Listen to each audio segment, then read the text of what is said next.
the modern world, our minds seem to never rest. Each day, anxieties and unanswered questions about life, about the meaning of existence, continue to flow, creating a current that never stops. And amidst all this turmoil, perhaps you too feel weary, as if you can't keep up with the rhythm of life. But try pausing for a moment. Take a deep breath and let your soul find stillness in this very instant. Let me guide you on a wondrous journey, where the paradoxes of life will open like doors leading into the quiet space of the inner self. Until you make the unconscious conscious, it will direct your life, and you will call it fate. Carl Jung. Together, we will explore the unanswered questions about the nature of humanity, about time and space, about the self and existence.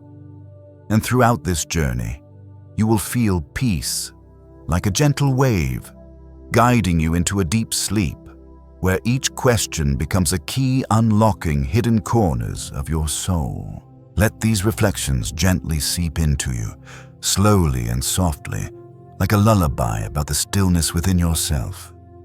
In the modern world, where everything seems to move at an unceasing pace, our minds are never truly at rest. Worries, questions about life and the nature of humanity loop endlessly, leaving us feeling weary and confused. Have you ever wondered if there exists a space, a place where the soul can find stillness, a place where we can face ourselves without the immediate need to resolve all those unanswered questions? Let me guide you on a journey to explore paradoxes, questions that don't have clear answers, yet can open doors to a deeper understanding of ourselves and the world around us. As Carl Jung once said, "Until you make the unconscious conscious, it will direct your life, and you will call it fate." Paradoxes are not just logical puzzles, but mirrors reflecting the hidden corners of our souls. By confronting them, we not only discover the limits of logic, but also learn how to relax, accept uncertainty, and find peace within the very questions that have no clear answers. So, when faced with a paradox, can you see what it is trying to teach you? Could it be that within those seemingly absurd questions lies a deeper truth, one that requires only a little time and patience to truly understand? And if you don't find the answer immediately, can you accept that in the uncertainty itself, true peace might arise? As we step into the world of paradoxes, it's not about finding clear answers. It's about discovering ourselves in the absence of certainty, in the space of ambiguity where we explore our existence. Paradoxes don't demand resolution. They gently invite us to look deeper into our being. And sometimes, perhaps, it is these very questions that hold the final answers. So let's continue this journey and open our hearts to feel more deeply about the paradoxes, the lessons life brings to us, not to solve, but to learn how to live with them, gently, serenely.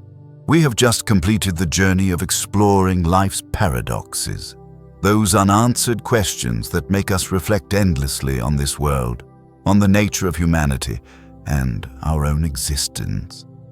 And after traversing these questions, after feeling the ambiguity they bring, we step into a different space, one where small, seemingly insignificant actions can change the world, or at least the world we live in. This is the butterfly effect, an enigma of time and space where small events from the past can weave vast changes in the future. Imagine standing before a river, watching the small ripples spread from the stones falling into the water. You don't know that these small stones will change the entire flow of the river, just as our unintentional actions, choices that seem unimportant, can create consequences that are beyond prediction. Just like in a story by Ray Bradbury in his work, A Sound of Thunder, where a time-traveling journey by one person changed the entire course of history. simply because they accidentally stepped on a butterfly in the past. Even the smallest act, no matter how insignificant it seems, has the potential to affect the entire course of history. That is the wonder, as well as the ambiguity, that the butterfly effect brings. Every event, no matter how small, can ripple out with effects, like a gentle wave, but powerful enough to change an entire world. This is what we often call the unpredictable consequence of small actions in our daily lives. Decisions we think are accidental, or moments we don't pay attention to, can be turning points leading to great changes we could never anticipate. Have you ever wondered if, in one of those unintentional moments, you might have changed the fate of someone else? A gentle word in a conversation, a kind gesture to a stranger, or even a decision you didn't think much about could have led a life down a completely different path. This is how the butterfly effect works. It's not just limited to the grand events we can easily identify. It exists in the smallest of moments, when you walk, when you smile, when you listen to someone.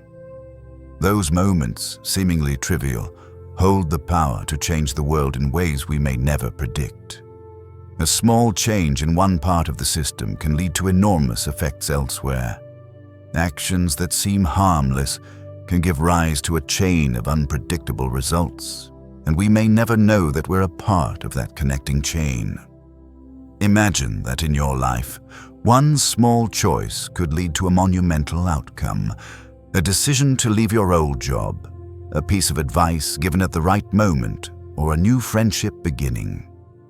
Do you know that these choices, whether accidental or intentional, could shape the future of yourself and others? So, how do we begin to understand the power of these small events?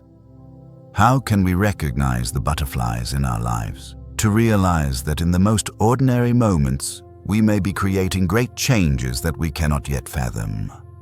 Could it be that in those changes, whether small or large, we are creating a difference in the world around us? As we contemplate the butterfly effect, it's not about predicting or controlling every action we take. It's about realizing that every step we take, every word we say, every choice we make could open doors, leading us to lands we've never known. Like a butterfly flapping its wings, no one can be certain that that flap will bring about a great storm. But in that surprise, we find the true nature of life, full of uncertainty, full of unintentional moments, yet full of wonder. The world is not only stranger than we imagine, it is stranger than we can imagine. This is a reminder that in this world, nothing is too small to lack meaning. Every event, no matter how small, can set off a chain of effects we cannot predict. And as you relax tonight, let these reflections on the butterfly effect settle into your mind, and you will realize that the small moments in life, the decisions that seem insignificant, are the very steps that lead us into new horizons, where all miracles are possible.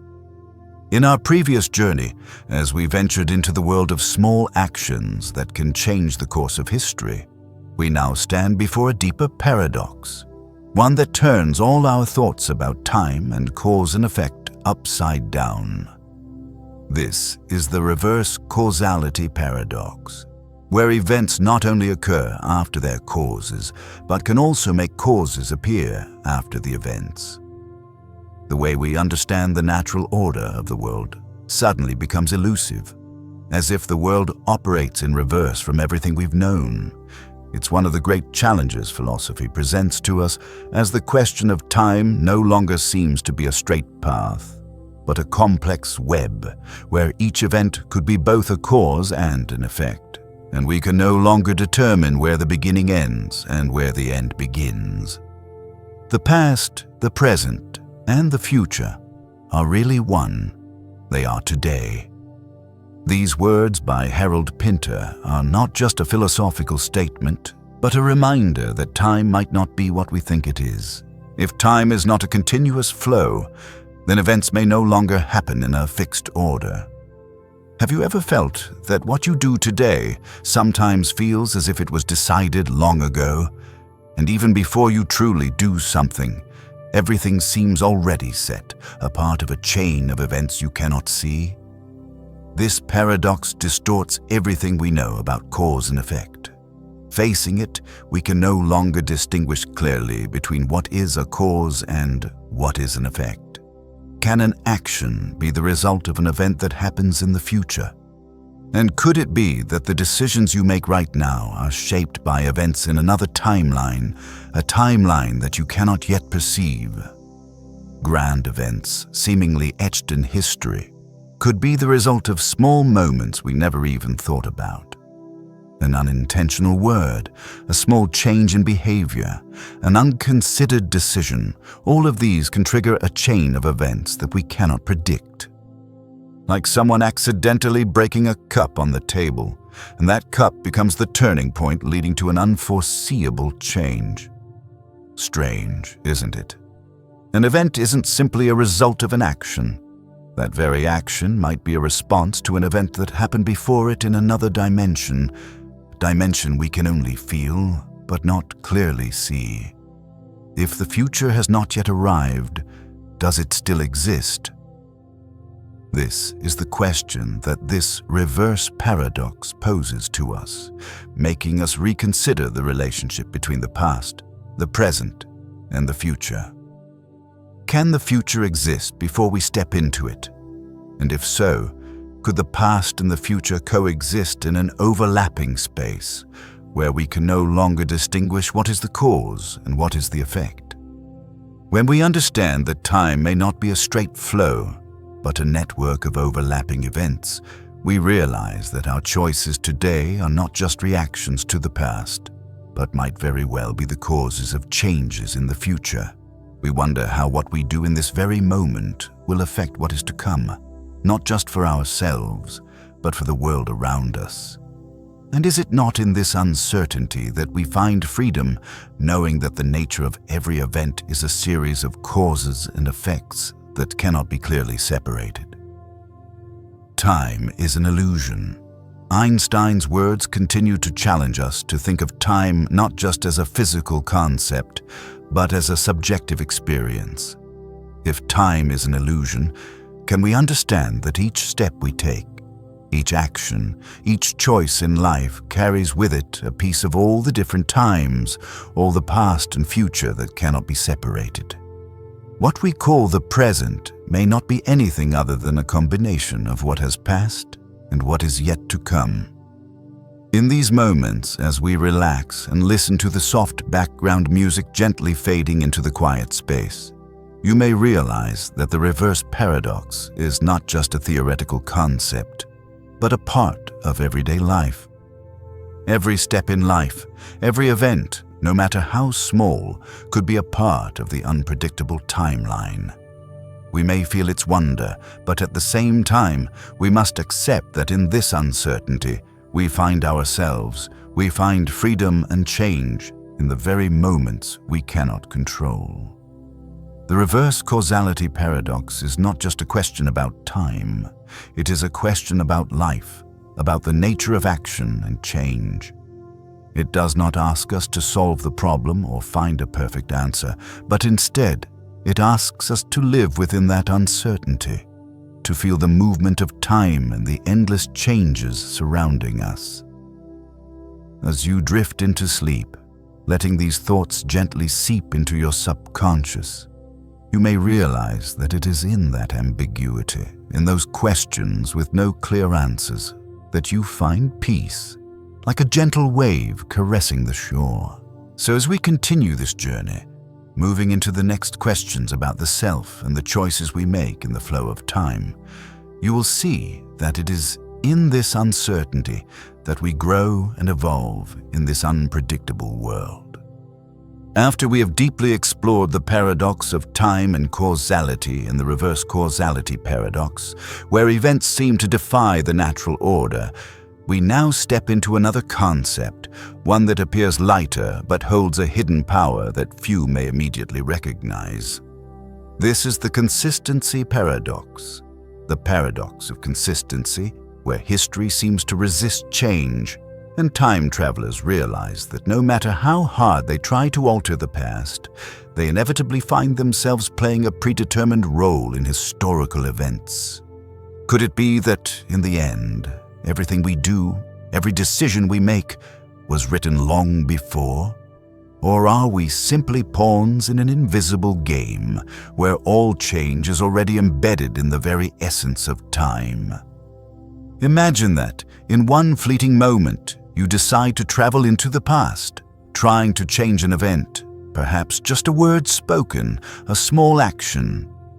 You feel free, as if you can change everything. But when you return to the present, you realize that no matter what you changed, everything falls back into its original place, as if you never intervened in the course of history. This is the paradox that the consistency paradox brings. No matter what you do, historical events will always adjust themselves, and you remain an indispensable part of that sequence. The only way to deal with this life meaningfully is to find one's passion and follow it. These words by Nietzsche affirm the consistency of life. But if everything is predetermined, do we truly have the power to decide our own path? Or are we simply walking a road already laid out before us? Are our choices merely the results of a series of events set long ago? And if so, can we find peace in the acceptance that every action we take, even the attempt to change history, is part of a flow we cannot control? It is in these moments that the paradox of consistency becomes clearer than ever. We are not isolated individuals in a world of freedom, but pieces in a grand puzzle where every change has its reason, every choice has already been contained within the structure of this world. Perhaps it is this recognition of consistency that makes us feel as though we are merely playing a role that has already been scripted, like an actor on the stage of life, where every line, every action, no matter how free, has already been directed. In the end, we will remember not the words of our enemies, but the silence of our friends. Martin Luther King Jr.'s words are also a reminder of the consistency in our actions. Silence sometimes is a choice, and that choice is not random but part of a series of preordained events. What we do, what we don't do, all have a reason, a connection that we cannot always perceive. This paradox not only challenges us about personal freedom, but also invites us to reflect on the nature of time and history. Could it be that past events, no matter how hard we try to change them, will always adjust themselves to restore everything to its original order? And in this resistance to change, can we find peace, acceptance, understanding that no matter how we intervene, everything will eventually return to its essence? This question is not an easy one. The consistency in life may be a wonder, but it can also be a constraint. We cannot change the past, and no matter how we try, we are still a part of that flow. But it is in this realization that we find a different kind of freedom, a freedom not from changing everything around us, but from accepting that every step we take has already been placed before us. And in that acceptance, we find peace. You are the one who can stretch your own horizon. Yes, we can feel this freedom in the journey of searching for the meaning of life. Each of us, whether we realize it or not, is playing our part in a grand cosmic play. And it is in this realization that we find peace. We don't need to change everything. We only need to accept that every moment, every decision, no matter how small, can create a change within us. By accepting the consistency of life, we also accept that not every change comes from great actions, but from the quiet moments, the deep reflections within ourselves. We cannot change all that has been predetermined, but we can change how we perceive it. And when we look at this consistency as part of our own essence, We not only accept this life, but also learn to love it, to love the very moments we are living.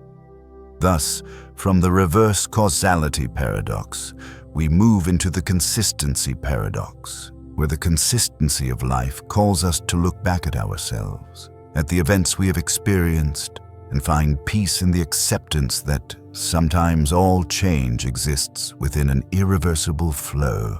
After we have reflected on causality and time travel, where events are not merely pieces in a continuous causal chain but can create contradictions and challenge our understanding of time, we now continue this journey with a new paradox, one that questions the very essence of choice and its impact on the past, present, and future. This is the delayed choice paradox, where decisions made in the future can affect past events, prompting us to question the true origins of these events. Imagine a quiet moment in life when you face an important decision, but that moment is not as you expect. It is a moment where you must travel back to the past, reconsider the events that have already occurred, and change them. You may change something in the past, but if you do, has the past truly changed, or have you created a parallel universe where the events that happened still exist in another space? This paradox is not only about time, but also about our choices, the way each action, each decision we make in the present, can create profound changes in what has already passed. The future is already here. It's just not very evenly distributed. William Gibson's words affirm that the future is not merely a fragment of time, but the result of beliefs and choices we make in every moment. But imagine if our choices not only affected the present and future, but also changed the past. Could we truly alter what has already happened? Or do the decisions we make today simply create parallel universes, where past and future always coexist and intersect? This paradox challenges us not only in how we understand time, but in how we understand truth and choice. We often think that our choices can only influence the present and the future, but the delayed choice paradox shows us that space-time may not just be a continuous flow, but a complex relationship where every choice, whether made in the present or the future, can become the cause that influences the past. And it is in this ambiguity that we feel the fragility of life, where each moment can change everything, not just for ourselves, but for the entire universe.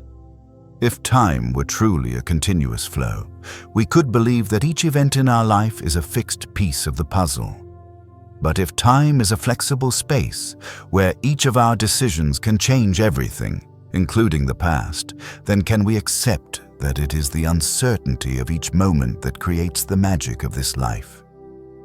In each choice, each action, it seems we open a door, not just to a new future, but back to the past, to see that everything could be recreated from those moments long gone.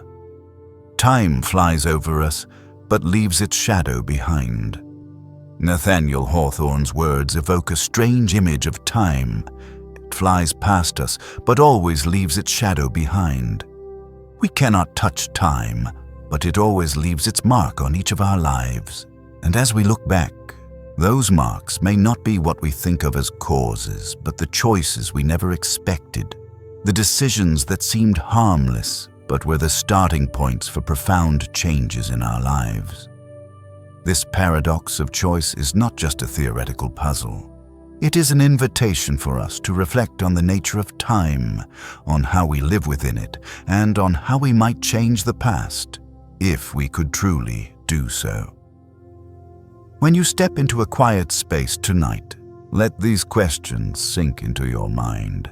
To feel that every choice you make, no matter how small, can have a monumental effect, not just on your present and future, but on the past, in a space where time is not merely a straight line, but a swirling, ever-changing force. You might ask yourself, is every change you make in the present actually a change you have already made in the past, or will make in the future? And in this question, you find the magic of life. Every moment in life, every decision you make, is part of an unpredictable chain of events, where past, present, and future are not disconnected fragments, but deeply interwoven connections, only perceptible when we look back, when we accept that all change is part of the eternal flow of time. We live in a world of paradoxes, where time is neither linear nor static. It is in this uncertainty that we find peace. For when you realize that every choice you make, whether in the present or the future, could change the past, you will understand that nothing is certain. And it is in that uncertainty that you find freedom. Freedom is not the ability to control time or change everything around us, but the ability to accept that everything that happens has a reason, and we only need to live with our choices, finding peace in the very questions time brings. After stepping through the questions of time travel and change, we now face an even deeper question, one about the nature of choice and how it can alter lives. The bootstrap paradox will continue to open reflections on the origins and continuity of events, where everything might begin from an impossible to identify point. Can we truly create everything from the seeds we plant in this life? After we have delved into the causality and time travel paradox, where events and causes can intertwine and create unsolvable contradictions, we now step into another mysterious world, where the principles of causality are challenged, where time travel is not just a science fiction possibility, but an experiment on the very nature of existence. Time travel, after all, is not simply about moving between points in time, but a window into the question of how events are connected and whether we can intervene in the past without altering the present and future. When we think of time travel, we immediately encounter the most prominent paradox, the causality paradox, a relationship between cause and effect that can be reversed, creating confusion in how we understand time. If a person could travel back to the past and change an event, could they break the order of the present and create an outcome that never existed before? And if so, could every action in the present be influenced by changes we have made in the past, disrupting the very natural order of causality? These are the questions that make time travel a complex paradox, not only in theory, but also in the practical aspects of life. The future is already here. It's just not very evenly distributed.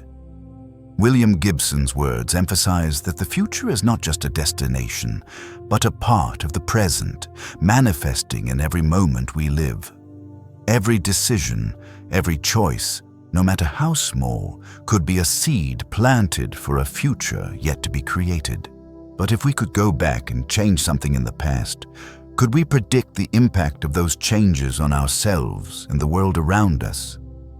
Could we truly have the power to change the past, or are those events already embedded in a flow that was predetermined? And no matter how hard we try to change things, we are merely playing our roles in a chain of events we cannot alter. Time is a great teacher, but unfortunately it kills all its pupils. Luis Hector Berlioz's quote serves as a reminder that while time teaches us many lessons, we cannot go back and change what has already passed. Time, with all its wonder and harshness, does not allow us to redo what has been done. But could it be that in that very inability to change the past, we find another kind of freedom? A freedom not from controlling the past or the future, but from learning to accept that every event in life happens for a reason, and every decision, whether accidental or intentional, is part of a chain of events that we cannot fully see. So, when we face time travel, can we truly change the past without disturbing everything in the present? Or do those changes create a new series of events that we cannot control? This is not just a theoretical question, but a profound challenge to the nature of time and causality. Every change, whether small or large, can lead to unpredictable effects. We may change an event in the past, but can we live with the consequences of that change? The only constant is change. Heraclitus's words remind us that change never stops. No matter how hard we try to control it, everything around us continues to change. And in that change, we find peace. Not peace through control, but peace in accepting that life is always in motion, always changing, and in each of those changes, we find ourselves. Time travel may allow us to change the past, but do we truly want to change everything? Or in those changes, do we find an opportunity to grow, to understand ourselves and the world better? So, as we confront these questions, is time travel truly a choice between freedom and fate? Or are all our choices, no matter how they change, just a part of a predetermined timeline, a series of events we cannot alter? In this world, can we change everything with a single small action?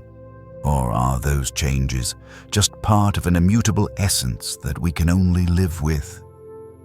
The past, the present, and the future are really one. They are today. Harold Pinter's words once again affirm that in each present moment, the past and future coexist simultaneously. When we face time travel and the principle of causality, we are not only confronting theoretical questions, but our very lives.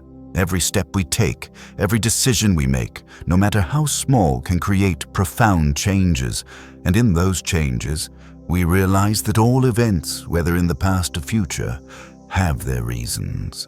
After exploring causality and time travel, where events can intertwine and create contradictions that challenge the principles of time, we now step into an even more mysterious space, a space where time is no longer a straight flow, but can bend, twist, and even devour itself.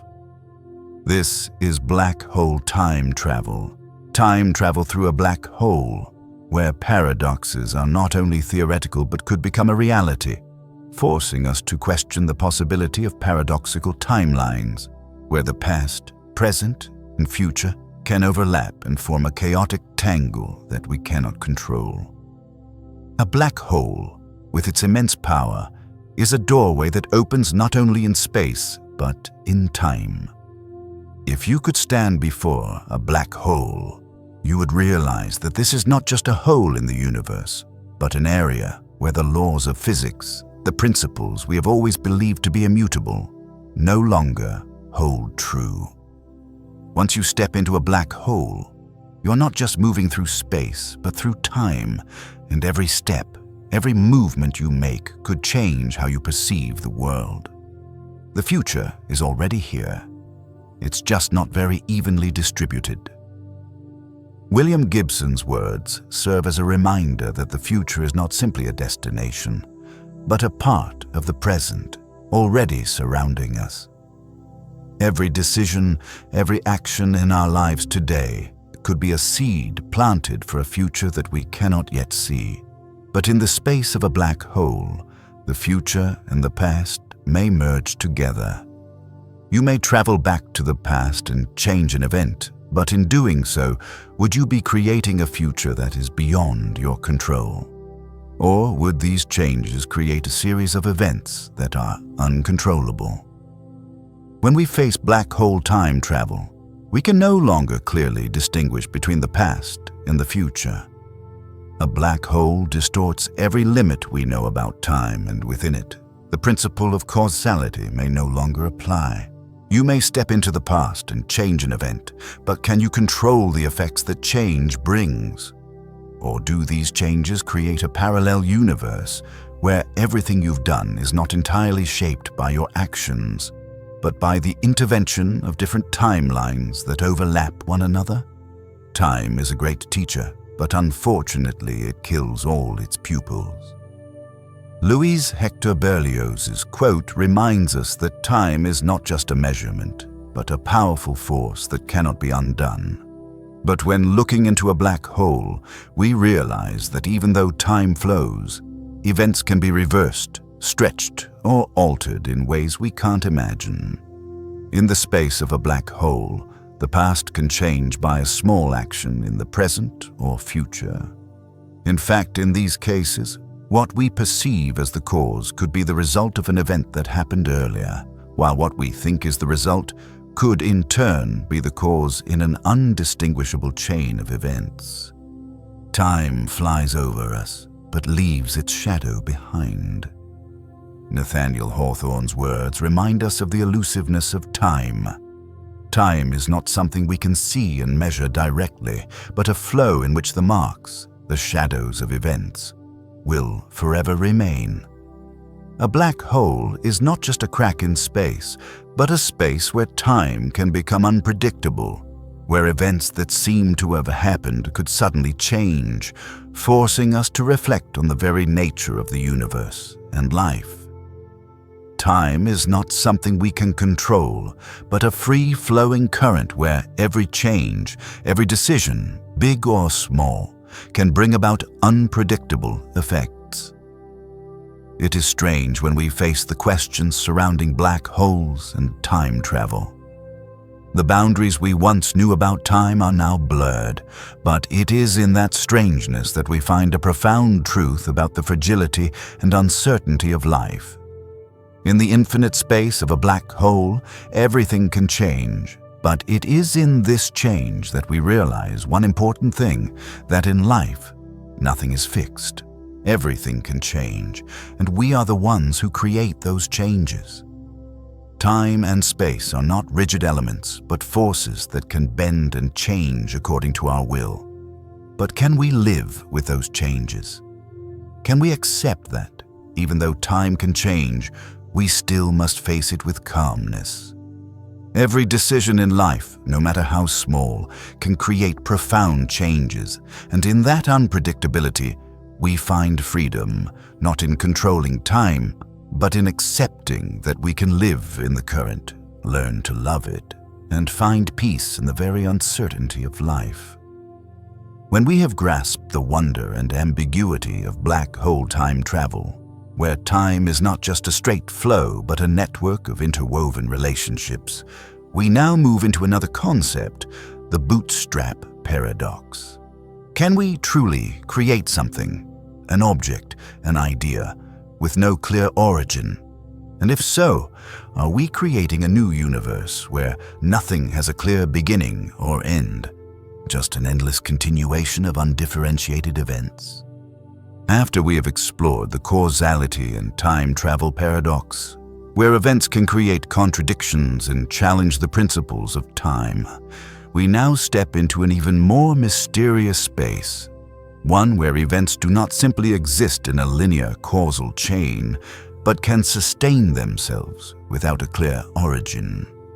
This is the bootstrap paradox, a time travel paradox, where objects or knowledge seem to exist without needing a specific starting point.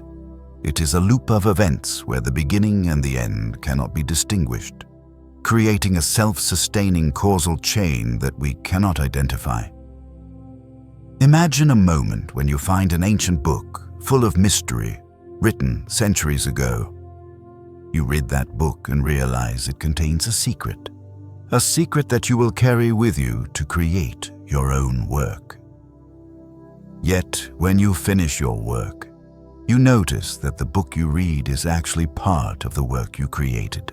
You can't remember who wrote the original book, and you wonder, could it be that you are the one who created that book in the past? Or are you simply a part of an endless loop of self-sustaining events? The future is already here. It's just not very evenly distributed. William Gibson's words reflect a magical aspect of time that we cannot fully comprehend. Events, whether in the future or past, sometimes are just pieces of a grand picture we cannot see. So, if there is a series of events, each of which is part of a loop with no clear origin, can we truly understand them? Or are we simply living in a world where events are just a continuation of one another, with no clear beginning?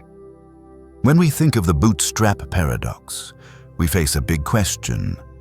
Can we exist in a space where everything is the result of previous events, but we cannot identify the first cause? Objects, knowledge, or even ideas could exist without an original starting point. They sustain themselves and repeat in an endless loop of time that we cannot fully understand. What we call the beginning is often the end. And to make an end is to make a beginning. The end is where we start from. These words from T.S. Eliot prompt us to think about how each end might also be the beginning of a new cycle. The loop of time, where past, present, and future are indistinguishable, is part of the bootstrap paradox. Each event could be both the result and the cause, and we, the ones living in it, are simply characters stepping into a story with an unknowable ending. In the world of the bootstrap paradox, there is no clear distinction between cause and effect. Every event seems like a repetition of actions that have already occurred. In fact, it is possible that the actions we take in the present are the results of future events that we cannot yet fully understand. This not only challenges how we view time, but also how we understand our lives, the actions and decisions we make every day. Each event in life may be part of a loop that we cannot recognize. We may think we are creating changes, but in reality, those changes may already exist in a chain of events we cannot alter, merely steps in an eternal journey. Is it possible that, in the end, everything in life is just a continuation of what was predetermined? And can we escape this loop, or are we simply a part of it? Time is an illusion. Albert Einstein's words echo a profound truth about time and existence. Time is not something that can be measured or controlled. It is part of an endless chain that we cannot fully comprehend. And it is in that incomprehensibility that we find peace. We cannot change what has already happened in the past, but we can live in the present, knowing that every choice we make today is a part of an ongoing chain of events. Time, like the bootstrap paradox, is a series of self-sustaining events, where every event is not the result of a single cause, but a combination of many factors, many decisions we cannot control. And it is in this inability to control it that we find freedom. Freedom is not in changing everything, but in living with change, living with uncertainty, and finding peace in each moment we experience. The past, the present, and the future are really one. They are today. Harold Pinter's words remind us that the past, present, and future are not separate roads. They are all part of each other, like a river where each drop may flow through the past, then the present, and eventually into the future. The bootstrap paradox is not a theoretical puzzle, but a reality where past and future are intertwined in an unbreakable loop. As we step into the world of the bootstrap paradox, we are not only confronting a question about time, but a question about the very essence of life. Every event in life may just be part of an endless series of events. And it is in the lack of clear beginnings or ends that we find freedom. Freedom not in changing everything, but in accepting that we are part of a universe that is constantly changing. After we have delved into the bootstrap paradox, where events and objects can sustain themselves without a clear origin, we now continue into an even deeper philosophical space. The ontological paradox is a paradox that not only makes us reflect on time, but also on the very nature of existence. If an object, a concept, or even an idea can exist without a clear origin, then can there be anything that exists without being caused by something?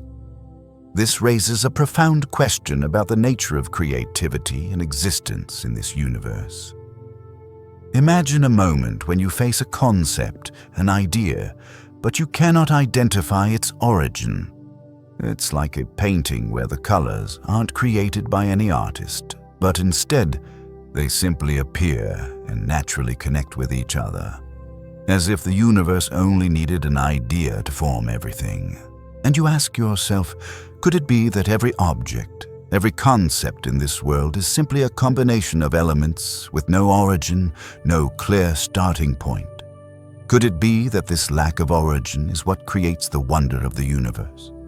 What we call the beginning is often the end. And to make an end is to make a beginning.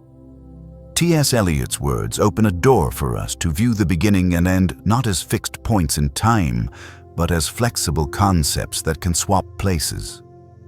To understand the ontological paradox, we must accept that not everything in the universe has a starting point. An idea may exist in our minds without requiring a beginning. An object may simply appear without going through a creative process or clear cause. And it is in this ambiguity that we find the marvel of existence.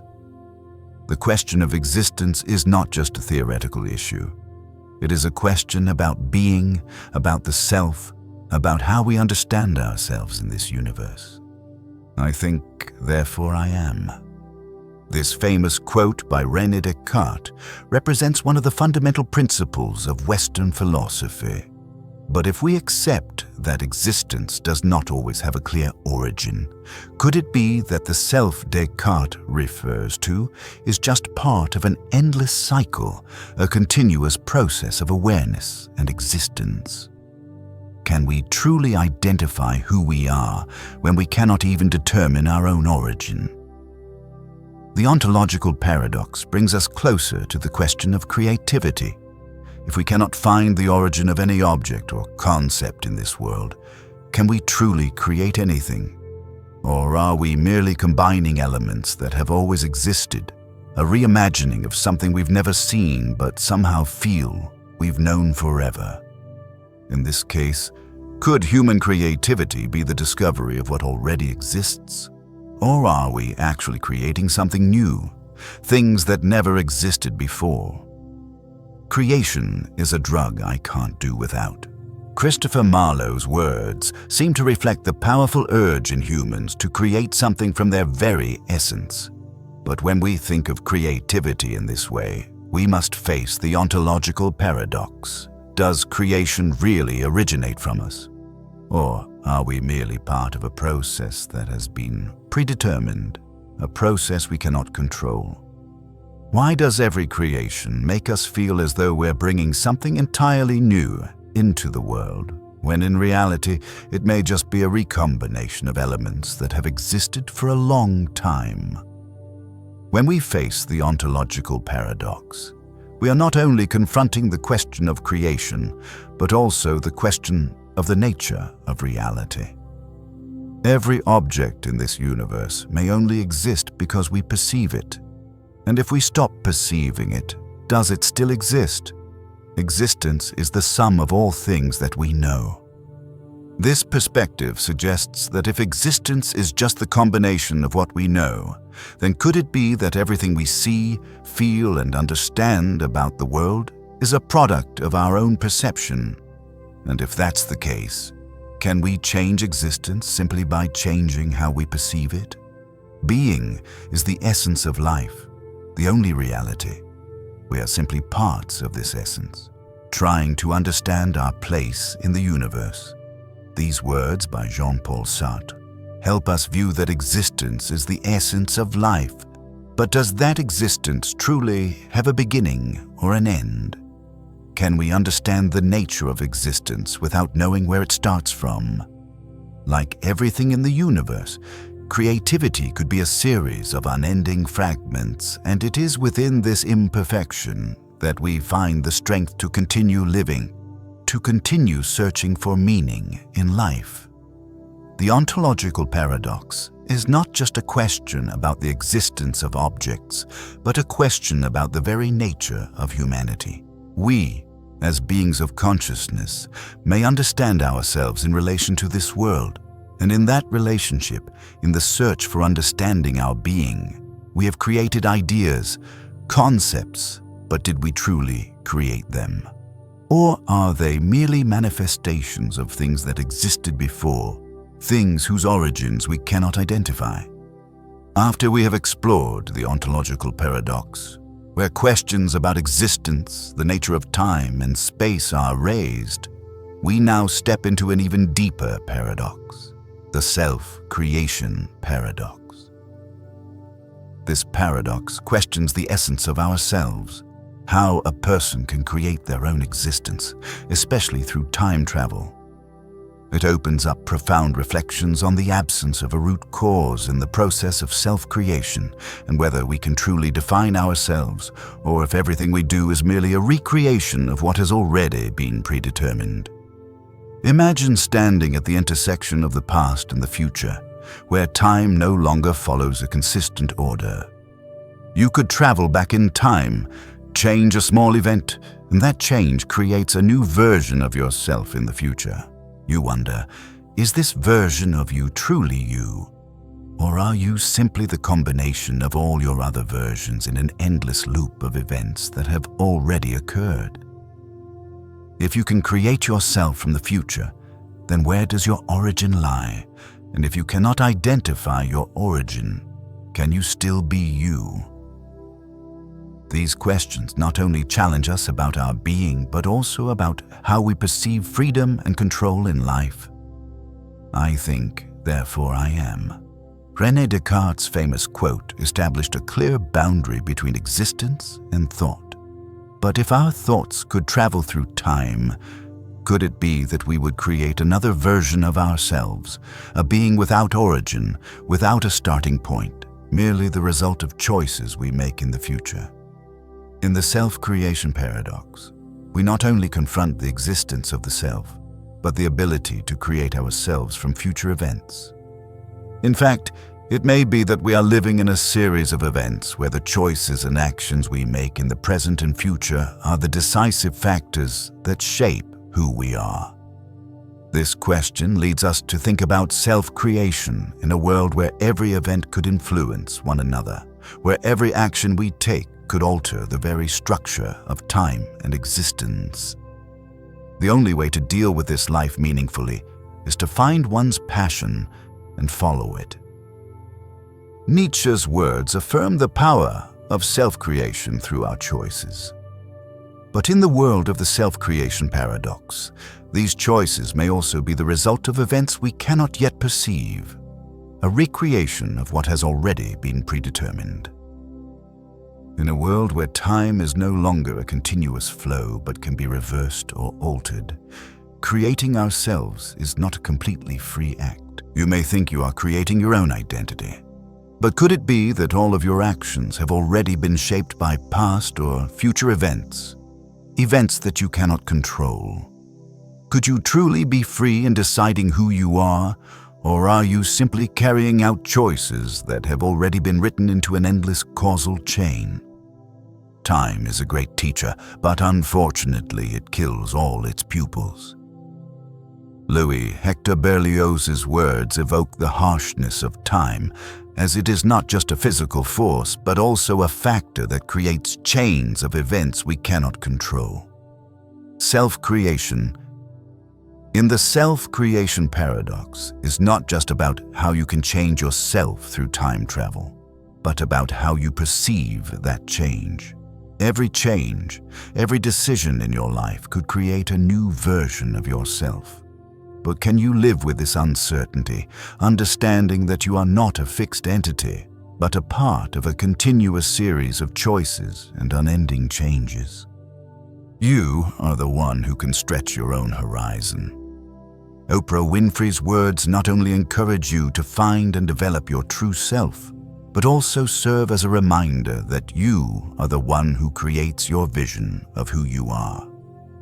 But in the world of the self-creation paradox, are we seeking ourselves in a world full of choices, or are we simply part of an ongoing recreation of events that we cannot control?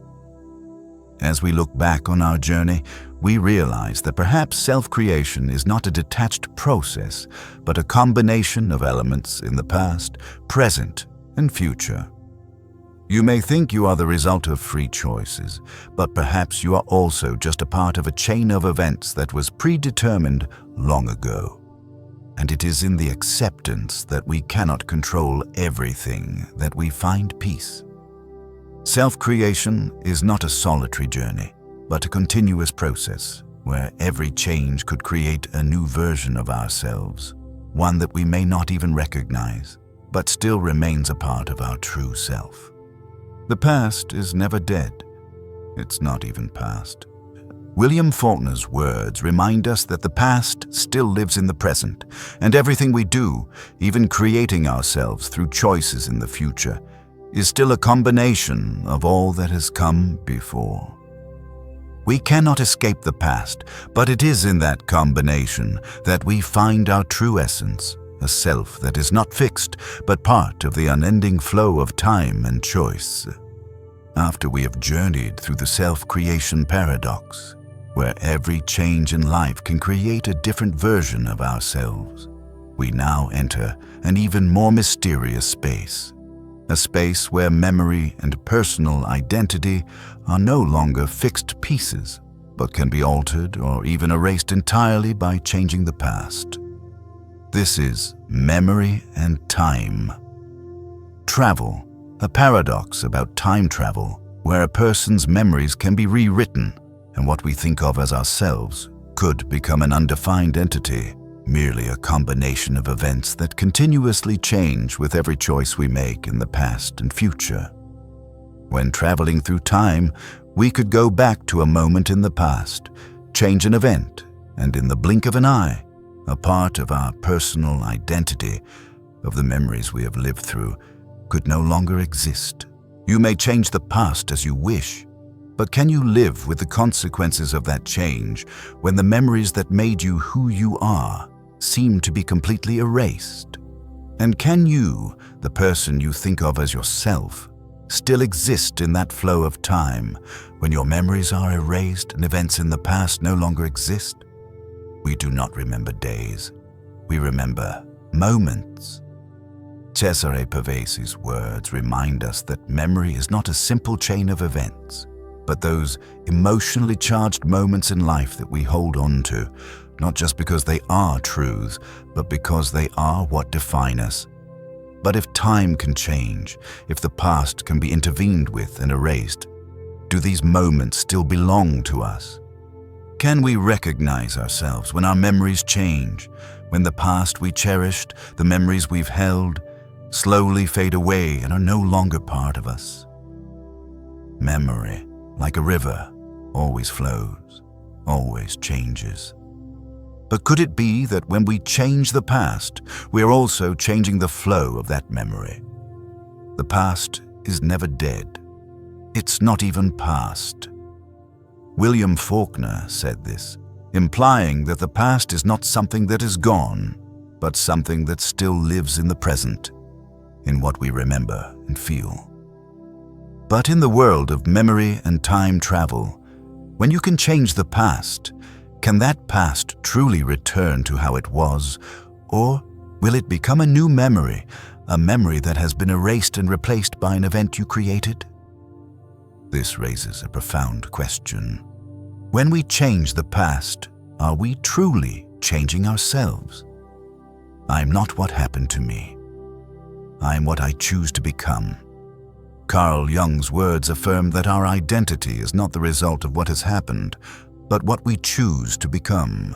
But when our memories and what we think of as the past can be erased and altered, can we still be ourselves?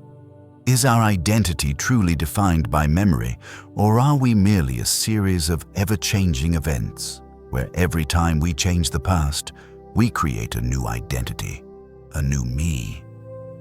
These questions are not only about changing the past, but also about changing the self, about the connection between memory and personal identity.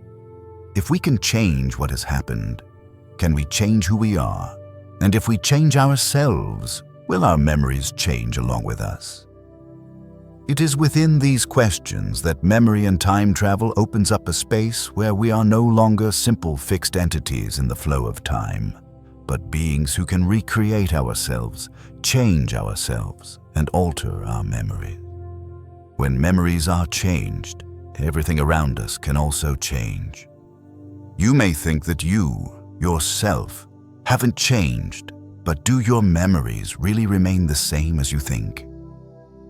The only time we waste is the time we spend thinking we are alone. Mitch Albom's words remind us that though we may feel alone in the flow of time, we are never truly alone. The memories, the experiences we accumulate in every moment always live within us, and they form our very identity. But if those memories can change, can we truly understand who we are? Time is what we want most, but what we use worst. William Penn spoke about time as a precious resource that we fail to appreciate. But in the world of time travel, when time can change, when the past can be erased and replaced, do we still know how to value our own time? Can we live fully with the memories, the moments we have, rather than constantly struggling to change the past? This question leads us back to ourselves. Memory and time. Travel is not only about changing the past, but also about how we perceive ourselves. Could it be that memory is what creates our identity? And if memory can change, can our identity endure forever? Or is it just a series of moments, a part of a timeline we cannot grasp? In this uncertainty, we find peace, for we understand that time is not something we can control, but something we must live with. Living in each moment, living in the memories that have passed, and living with the choices we make. After we have explored the self-creation paradox, where every change in life can create a different version of ourselves, we now step into an even deeper paradox, a question tied to the essence of free will in a world where time is not just a linear flow, but can bend and change. This is free will versus time travel, the question of whether our choices are truly our own or whether they have already been predetermined. A question of freedom in a universe where events can change and each decision may alter the course of time. When faced with questions about time travel, we are not only confronting contradictions about causality, but also the question of freedom, free will, the power of choice, in a world that can be changed and create parallel universes, where even the smallest event can change everything. You might wonder, if you could go back to the past, change one event, would you truly be in control of your choice? Or would that change already have been predetermined and you are simply playing a part in a script that was written long ago? Freedom is what you do with what's been done to you. Jean-Paul Sartre's words open a profound perspective on free will in the context of free will versus time travel. Freedom is not an absolute power.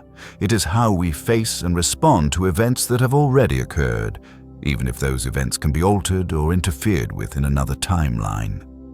But can we truly be in control of our lives when every choice could lead to unforeseen changes, and perhaps those changes are the result of actions in the future, not the present?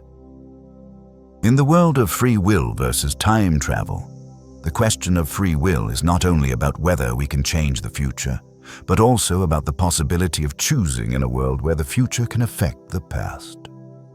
Imagine that you could travel back to the past and change one event, a decision, an action you made.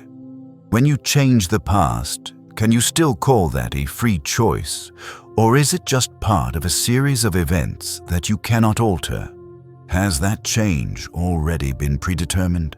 Like an endless loop, where freedom is just an illusion, an excuse we create to feel we can control what happens. Man is condemned to be free, because once thrown into the world, he is responsible for everything he does. Sartre's famous quote evokes an interesting contrast between freedom and destiny. If we truly have the power of choice, can we change what has already been written into the timeline? Or are the choices we make already written in the future, and we are merely playing a role that we cannot control? When time can change and events can be replaced or rewritten, are we still the ones in charge of our lives? Or are we just tiny elements in a vast system of the universe that we cannot fully comprehend? In the world of free will versus time travel, freedom is not the absence of limitations, but the ability to perceive and act in a space that can change unexpectedly. We can not only change the future, but also change the past. But every change leads to consequences that are impossible to predict. Can we live with this uncertainty, with the understanding that while we may change everything, every change could lead to the unknown? We are our choices. Jean-Paul Sartre emphasizes that it is the choices we make that define who we are. But in the world of time travel, when events can be changed and the origin of every choice can be altered, do we truly have the power of choice? Is our freedom just an illusion, or are we living in a series of events that we cannot change? It is in this ambiguity that we find the true nature of freedom. Free will versus time. Travel is not only about the ability to change time, but also about how we understand and face changes in life. Every choice we make, no matter how big or small, can create profound impacts, not only on the present, but also on the past and future. And it is in this uncertainty that we find peace, for we understand that freedom is not about controlling every event, but about accepting that in each choice, even if it can change everything, we can still live fully and love this life. In the space of free will versus time travel, freedom is not the denial of the constraints of time and causality, but the recognition that every choice we make, even if it can change the past, present, and future, is a part of an eternal flow. And in that flow, we find true freedom, not from controlling time, but from living in time, accepting the uncertainty and changes it brings. After we have traversed the questions of free will versus time travel, where free will is challenged by the ability to alter the past and future, we now step into a larger space, one where time is not only changeable, but can also give birth to parallel universes, alternative realities we have never known. This is the theory of parallel universes and time travel, where time travel is no longer simply about changing history, but a journey through doors that open to countless other worlds that may be entirely different from the reality we live in. This raises not only questions about the possibilities of time travel, but also about the nature of reality, about universes we cannot see, and whether we truly understand the world we live in. Imagine that you could step into a time portal, but instead of going back to the past to change an event, you step into a parallel universe where everything could be different. In this universe, perhaps you're a different person, and every choice you made in this world has led to different outcomes. You witness a life you've never lived, a version of yourself that you cannot recognize. This world, though similar to the one you live in, is not your world. This is the concept of a parallel universe, realities that coexist with us, where every choice, every decision can lead to different worlds. But if such parallel universes exist, is the reality we live in the only one? Or is everything we know just a part of an infinite universe that we cannot fully perceive? The multiverse is a concept that we are not yet fully prepared to understand. These words by Stephen Hawking open up a view of the universe's infinity and the possibilities we have yet to fully grasp. The theory of parallel universes suggests that the universe we live in may be only one of countless others that have the same origin but with completely different variations. If we could travel through these universes, could we see ourselves living in different realities where our decisions have led to alternate lives? And could we call these universes our realities? Or are they simply shadows of choices we cannot control? But in this universe, The greatest question that parallel universes and time travel raises is the reality we live in the only one? Or are we simply a part of countless parallel universes that we cannot perceive? Think about the events in your life that you've witnessed, the choices you've made, the moments that seemed simple but could change the entire course of your life. If every choice could create a new timeline, could every moment in your life, every thought you have, be creating parallel realities that you cannot perceive? We live in a world of paradoxes, where time is neither linear nor static. Jorge Luis Borges's words emphasize that our reality is not a straight line easy to measure, but a space where time can overlap, intertwine, and create parallel worlds that we cannot see. Time, like a river, does not always flow in one direction. Sometimes it can create forks, divergent streams that we do not recognize, and it is in those forks that parallel universes begin to emerge. And if we could move through those forks, could we find another version of ourselves, another life, another choice? These questions not only challenge how we understand time, but also how we perceive our being and existence. If there are countless parallel universes, can we call this reality our reality? Or are we merely living in one version of ourselves, in a timeline that we cannot fully see? And as we face this question, we will find peace not from controlling time, but from accepting that life is not a straight line, but a series of endless choices and changes. Time, like the parallel universe, is not a rigid entity. It can bend, overlap, and create connections that we cannot perceive. The future is not something we enter. The future is something we create. Leonard Lefebvre Sweet's words provide a new perspective on how we create our future. Every choice, every decision in life can create a new future, a new reality, but can we recognize that each of our choices not only affects the present, but also the parallel universes we cannot see?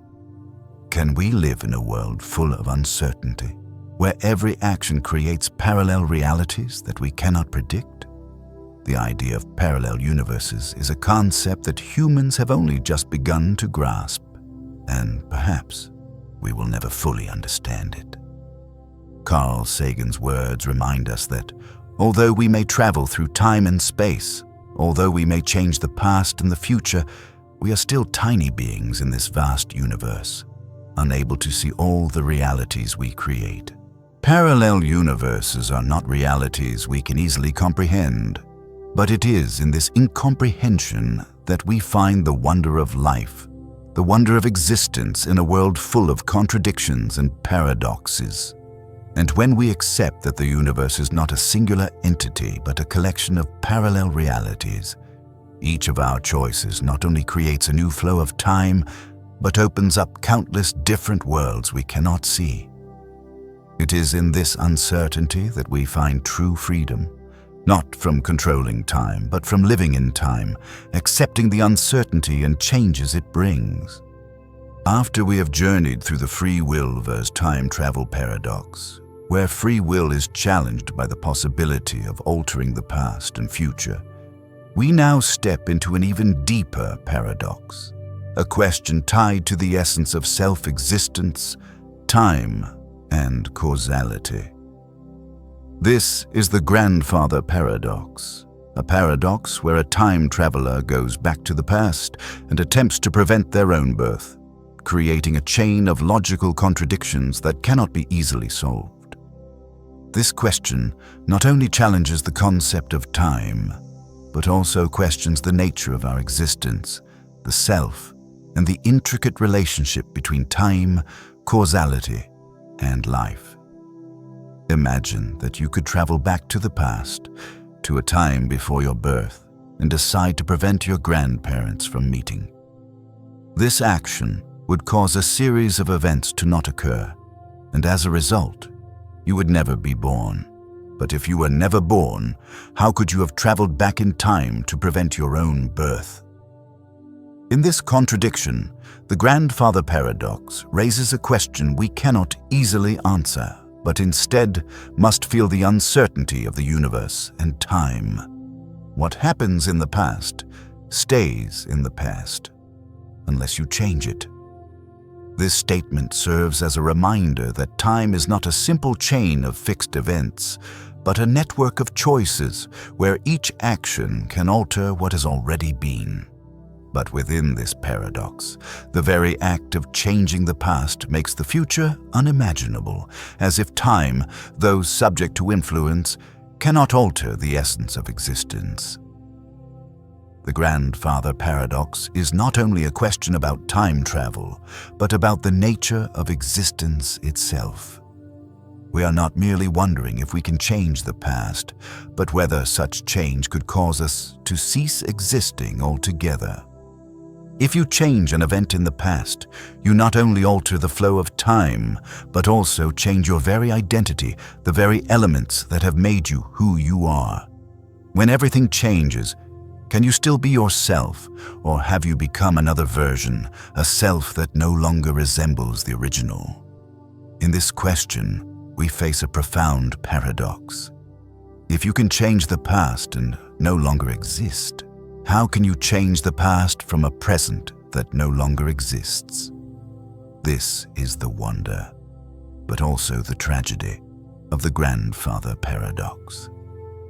This paradox is not merely a theoretical problem, but a question about self-existence, about our own being, and whether we can truly define ourselves within the flow of time where every change could erase our very existence. It is in this uncertainty that we realize that our being is not a fixed entity, but part of a continuous process, one that can be altered at any moment. I am that I am. Spinoza's words affirm the identity of humans, that existence itself is our essence. But if our existence can be altered by actions in the past, are we still truly ourselves? This question leads us to a reality that we cannot fully comprehend, where time and self-existence are no longer clear. The grandfather paradox makes us realize that perhaps our existence is not a fixed point, but a continuous motion, and it is in that motion that we find our identity. This paradox not only confuses us about time, but also about how we understand ourselves. When you change the past, can you still exist in the present, or have you become someone else? If you can change an event in the past, is everything, including your very self, part of an undistinguishable series of events, a series of changes that never stop? When we face the grandfather paradox, we are not only confronting a question about time and travel, but also a question about freedom and control. Can we change the past without losing ourselves? Can freedom of choice exist in a world where past, present, and future are bound by a causal network, where every action may create unpredictable outcomes? This is the question that this paradox raises, and it is in this ambiguity that we find peace in accepting that there are things in life we cannot control. Time is what we want most, but what we use worst. William Penn's words remind us that time, though precious, is often the thing we fail to appreciate. When faced with the grandfather paradox, we realize that time is not only something that can change, but also something that can make us change ourselves. Can we live in time without letting it erode our very being, and instead find freedom in accepting its uncertainty? Ultimately, in the grandfather paradox, we see that change does not always bring easy results, but is part of a series of events we cannot fully see. When we try to change the past, we not only change time, but also change ourselves, and it is in that change that we find freedom. Freedom not in controlling everything, but in accepting that freedom is the ability to live in the uncertainty of time. after we have contemplated the grandfather paradox, a paradox where time travel creates profound contradictions between cause and effect, between free will and the predestination of time, we now step into a deeper question, one that challenges not only our understanding of time, but also the very essence of human existence. This is fate and predetermination, one of the great themes in philosophy, where we face the question of whether the events in our lives are truly predetermined, whether we really have the power to change our destiny, or if everything has already been programmed from the beginning, flowing through a current we cannot control. When we think of fate and predetermination, we easily imagine that this life, with all its events, choices, and seemingly random moments, could truly be a chain of events that has already been written. Is everything we do, every decision we make, just the fulfillment of a role that has already been decided in a cosmic plan? The universe is not only stranger than we imagine, but stranger than we can imagine. J.B.S. Haldane's words bring us closer to the mystery of fate. Could it be that every event in life, every change, is simply part of a grand plan we cannot see? And if fate is something that is predetermined, do we truly have freedom of choice, or are we merely pieces in a cosmic chess game? To understand fate and predetermination, we need to reconsider how we understand time. Time is not something that passes simply. It is a complex flow where every event could be the result of past events, and each action could be part of a grand plan, a cosmic map that we cannot fully comprehend. The only way to deal with this life meaningfully is to find one's passion and follow it. Nietzsche's words show that although we may be influenced by fate, we can still find meaning in life by pursuing our passions. But is that passion truly a free choice, or is it just a part of a series of events we cannot control? When considering time travel, the question of fate and predetermination becomes even more complicated. If time travel can change the past, can we change our fate? Or are we just making choices that have already been written into the flow of time? Time is a great teacher, but unfortunately it kills all its pupils. Louis Hector Berlioz's words not only speak of the harshness of time, but also the impossibility of changing what has passed. If time is a chain of events already predetermined, can we change anything? And if we can, will that change disrupt everything around us, or is it simply a part of the flow we cannot escape? Fate and predetermination is not only about the predetermination of great events in life, but also about how we live with those events, accepting that every change, even the smallest, may be part of a greater event that we cannot fully understand. Everything that happens as it should. And if you observe carefully, you will find this to be so.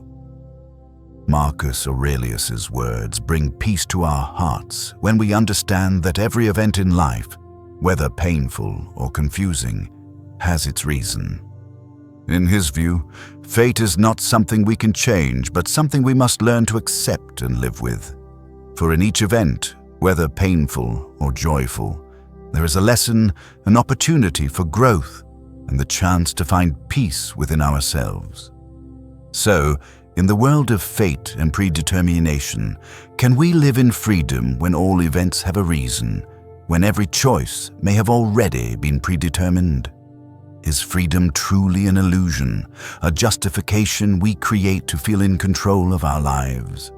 Or is it in accepting that everything happens for a reason that we truly find freedom? Freedom in living with fate, living with what has been predetermined, and learning to love the events, whether difficult or pleasant, in our lives.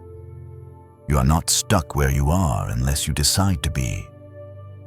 Wayne Dyer's words open a new perspective on fate when he affirms that we are not beings bound to a predetermined fate. We have the power to choose how we live, how we love, and how we face life. But do we truly have freedom in these choices? Or are our choices merely reactions to events already set in motion in the universe? Events we cannot fully understand.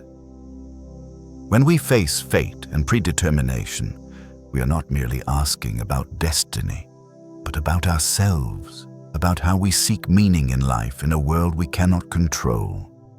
Every event, every choice in life could be part of a greater plan we cannot see, and in this uncertainty, we find peace. Peace does not come from controlling everything, but from living with fate, accepting the changes, and finding meaning in each moment of life. After we have explored the fate and predetermination paradox, where we confront the question of whether events are truly predetermined and whether we have the freedom to choose in a timeline where everything seems to have been fixed from the beginning, we now continue our journey into an even broader space. Here, the scientific and philosophical theories about time travel open new doors for exploration. Time travel is no longer simply a mystical possibility or a theme in science fiction films, but a profound question about the very nature of time, how we understand the past, present, and future, and whether time travel can change the past or only create new timelines. Imagine that you could travel through time, not by changing past events, but by creating entirely new timelines, parallel universes, where events unfold differently from what you know, and your choices lead to distinct outcomes. In this world, every change in the past does not alter the original timeline, but creates a separate flow, a new universe that you cannot predict. But the question arises, can time travel change the past, or does it only create a new version of time, a new universe with different events? The future is already here, it's just not very evenly distributed. William Gibson's words introduce a magical concept of time. If the future is not a fixed endpoint, but a series of possibilities that exist simultaneously with the present, then can time travel create a new future without affecting the past? Or do every change in time create a new parallel universe, where events, even if altered, do not affect the reality we are living in? In scientific and philosophical theories, time travel is imagined through various perspectives. One of the prominent theories is the many worlds theory, in which every change in the past creates a new timeline, a parallel universe with different choices. In this theory, every change does not disrupt the original timeline, but creates a new world where events unfold differently. This makes us ponder the nature of choice. Can we truly change the future without affecting the past, or are we just creating other universes, each a result of the changes we make? Time is an illusion. Lunchtime doubly so. Douglas Adams' famous words highlight the ambiguity of time in its very nature. Time, in this view, is not a rigid entity but an illusion, something we create to experience our existence. If time is an illusion, can time travel help us see its true nature? Or are we simply looking at a division that does not really exist, a series of parallel possibilities we cannot control? In scientific theories about time travel, one of the most important elements is causal loops, where an event in the future becomes the cause for the very event to happen in the past. This creates a great paradox. If you can change the past, can you also change yourself? And if you change an event in the past, does it create a future where you cannot exist, or will you create a world where you don't exist at all? Causal loops make us reconsider the nature of freedom and choice. When time can be changed, are we still truly in control of our lives? Or are we just entities governed by events we cannot escape? You can never step into the same river twice. Heraclitus's words seem to express one of the fundamental principles of time. The time never stops. Everything changes and cannot return to what it once was.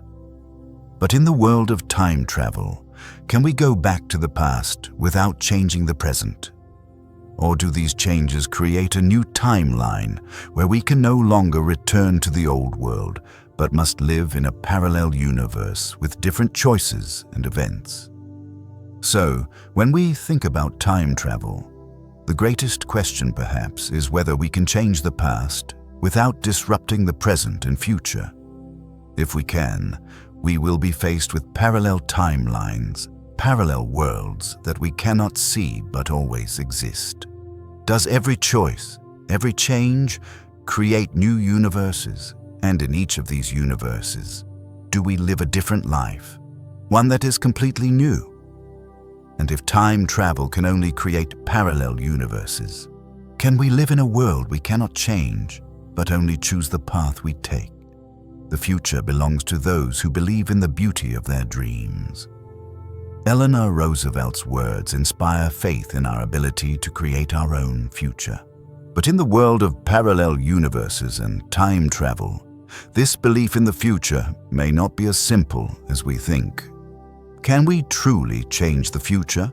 Or are we simply creating a parallel universe where events unfold in ways we cannot predict? When every change creates different outcomes, can we find peace in accepting that every choice is part of an endless chain of universes where anything can happen? In the world of parallel universes and time travel, we are not just facing the possibility of changing the past, but also the possibility of living in an infinite universe where every choice leads to a different outcome. And in this uncertainty, we find peace. Freedom in accepting that every change is part of a series of events we cannot control but can love and live within. After we have journeyed through fate and predetermination, where we face the question of whether events are truly predestined and whether we can truly choose in a timeline where everything seems to have been set from the beginning, we now continue into a larger space, one where scientific and philosophical theories about time travel open new doors to explore. Time travel is no longer just a mystical possibility or a theme in science fiction films, but a profound question about the very nature of time, how we understand the past, present, and future, and whether time travel can change the past or simply create new timelines. Imagine that you could travel through time, not by changing past events, but by creating entirely new timelines, parallel universes, where events unfold differently than you know, and your choices lead to new outcomes. In this world, every change in the past does not alter the original timeline, but creates a separate flow, a new universe that you cannot predict. But the question arises, can time travel change the past, or can it only create a new version of time, a new universe with different events? The future is already here. It's just not very evenly distributed. William Gibson's words introduce a magical concept of time. If the future is not a fixed destination but a series of possibilities existing simultaneously with the present, then can time travel create a new future without affecting the past? Or do all changes in time create a new parallel universe where events, even if altered, do not affect the reality we are living in? In scientific and philosophical theories, time travel is imagined through various perspectives. One prominent theory is the many worlds theory, where every change in the past creates a new timeline, a parallel universe with different choices. In this theory, every change does not disrupt the original timeline but creates a new world where events develop in their own way. This makes us ponder the nature of choice. Can we truly change the future without affecting the past, or are we merely creating other universes, each the result of the changes we make? Time is an illusion, lunchtime doubly so. Douglas Adams' famous words highlight the ambiguity of time in its very nature. Time, in this view, is not a rigid entity but an illusion, something we create to experience our existence. If time is an illusion, can time travel help us see its true nature? Or are we simply looking at a division that does not really exist, a series of parallel possibilities we cannot control? In scientific theories about time travel, one of the most important elements is causal loops, where an event in the future becomes the cause for that same event to occur in the past. This creates a great paradox.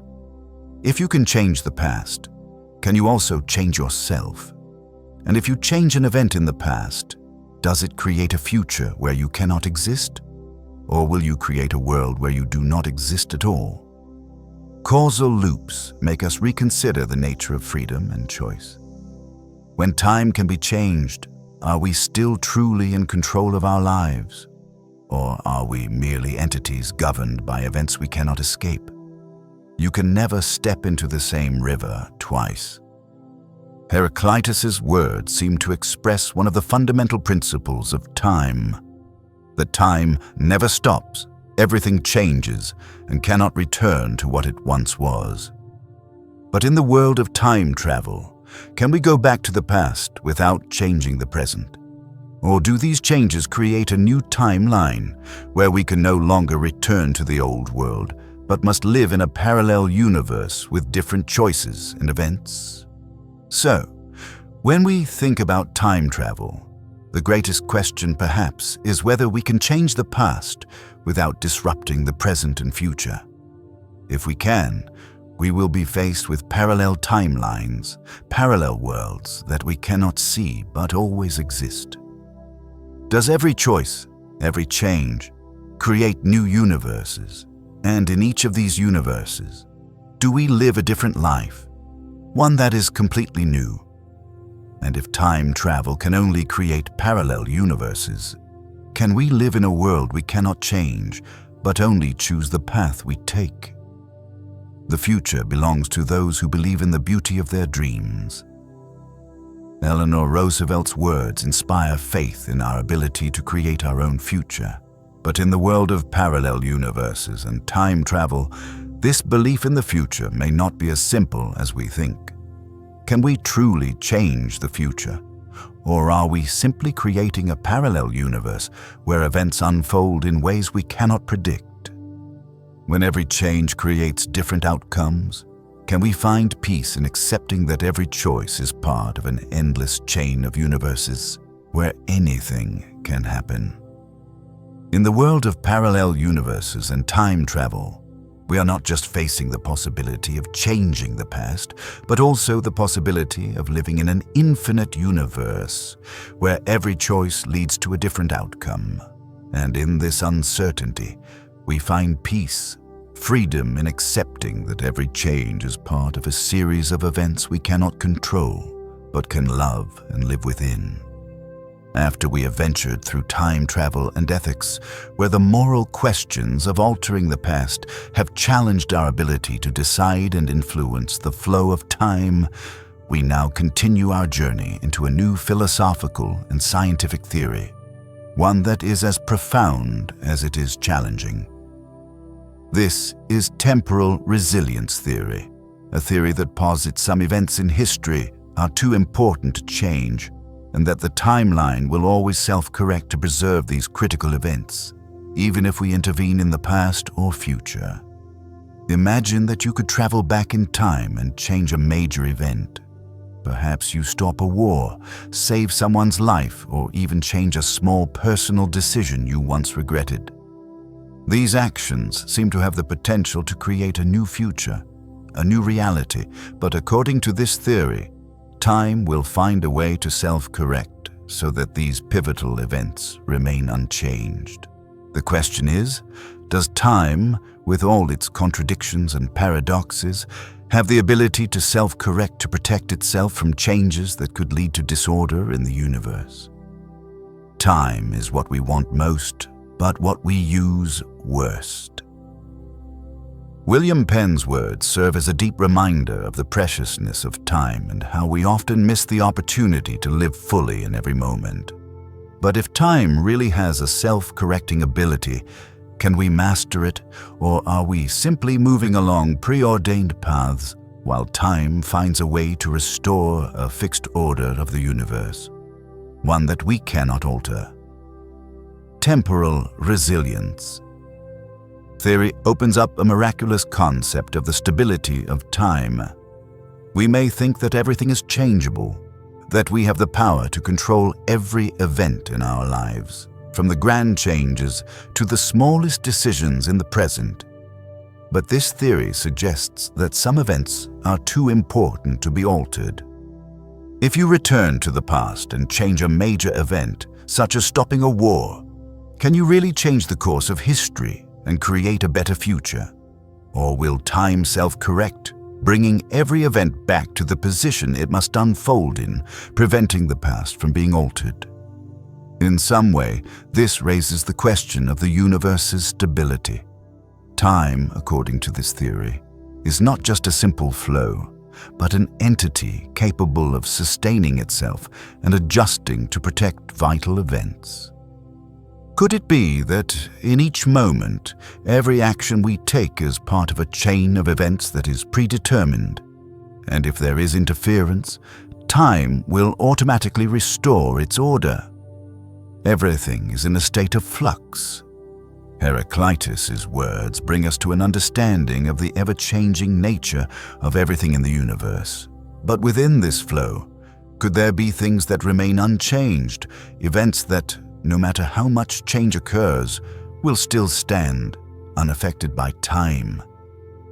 Thus, temporal resilience theory is not only about the ability of time to self-correct, but also a call for us to reflect on how we deal with change in our lives. Could it be that every change we make, whether small or large, is just an element in a grand system that we cannot fully control? And if that is the case, can we find peace in accepting that some events in life are unchangeable, and perhaps these events are what create the very order of the universe we live in? We are always the same age inside. Gertrude Stein's words remind us that even as time passes, we cannot change our deep essence. Every change we go through in life, whether big or small, is part of an interconnected chain we cannot separate. But according to this theory, some events are too important to change. Time, although it flows and changes, still preserves certain pivotal events that cannot be altered. While everything may change, there are some things in the universe that remain constant, and it is in this constancy that we find stability. When we accept that there are events that cannot be changed, we not only accept time, but also our lives as they are. Reality is not a series of events that can be changed, but a flow in which every moment, though it may change, will be adjusted to preserve important events. It is in this stability that we find peace, for we understand that life is not always in our hands to change, but sometimes we must learn to live with what has been predetermined. The only constant in life is change. Heraclitus's words not only affirm the inevitability of change, but also remind us of the constancy within change. When we face temporal resilience theory, we are not only reflecting on the possibility of changing the past or future, but also on how we live in a world where some events, no matter how much we change, will occur in a set order we cannot alter. And it is in this constancy that we find true freedom. After we have explored the consistency paradox, where time travel creates profound contradictions between cause and effect, and where our attempts to change the past seem futile against the flow of time, we now move into an even deeper paradox, one that challenges not only our understanding of time, but also the very nature of self-existence. This is the consistency paradox in time travel, where the actions of a time traveler, despite their best efforts to alter the past or future, ultimately become part of an unchangeable timeline. This question is not only about the possibility of changing time, but also about the self-correcting nature of the universe and how some events, once written into the flow of time, cannot be undone no matter how hard we try. Imagine that you are a time traveler, going back to the past with the intention of changing a major event. Maybe you stop a war, save a life, or even change a small decision you once regretted. You believe you can change everything, create a different world, but when you return to the present, you realize that everything is the same, that no matter how much you intervened in the past, it was always part of a predestined flow. You cannot break the timeline. The events you thought you could change were always part of an unbreakable chain. You realize that your actions, even if they change the past, are merely part of a history you cannot alter. This is the consistency paradox.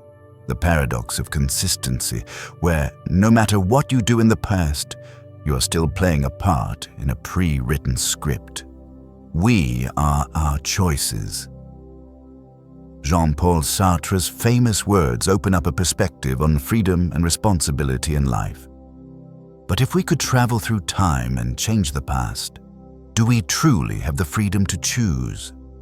Or are we merely following choices that were already predetermined, like pieces in a cosmic chess game we cannot control? This question leads us to a profound paradox between freedom and fate, between the ability to change and the immutable nature of time. In the consistency paradox theory, every change the time traveler makes is already embedded in the timeline.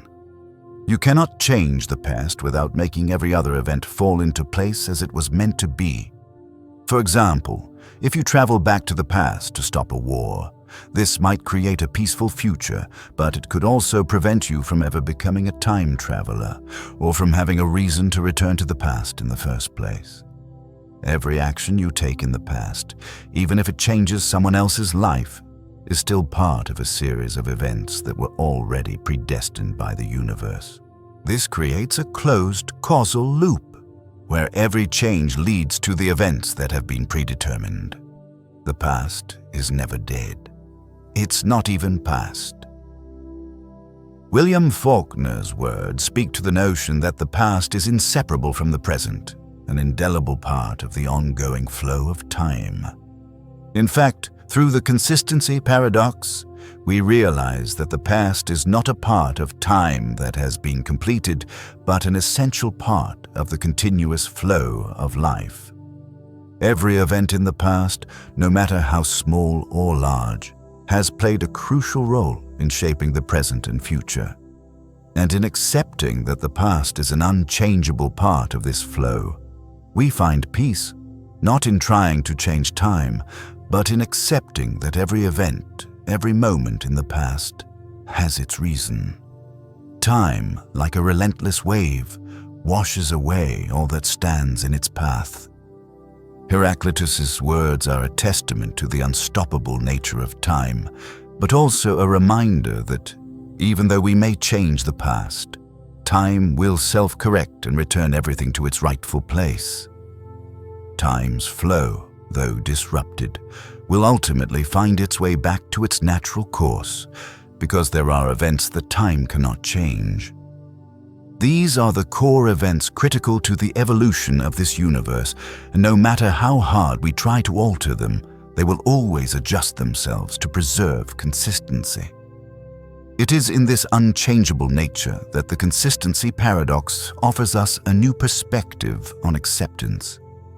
Every event, whether in the past or future, has an irreplaceable place in the flow of time.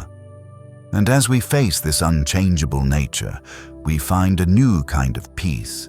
Peace in understanding that change does not always bring the results we desire, but in the very unchanging nature of time, we find stability. We cannot change everything, but we can learn to live in acceptance. You can't change the past, but you can learn from it. These words from Anonymous remind us that the past is an inseparable part of ourselves, and although we cannot change it, we can learn from it and find peace in it.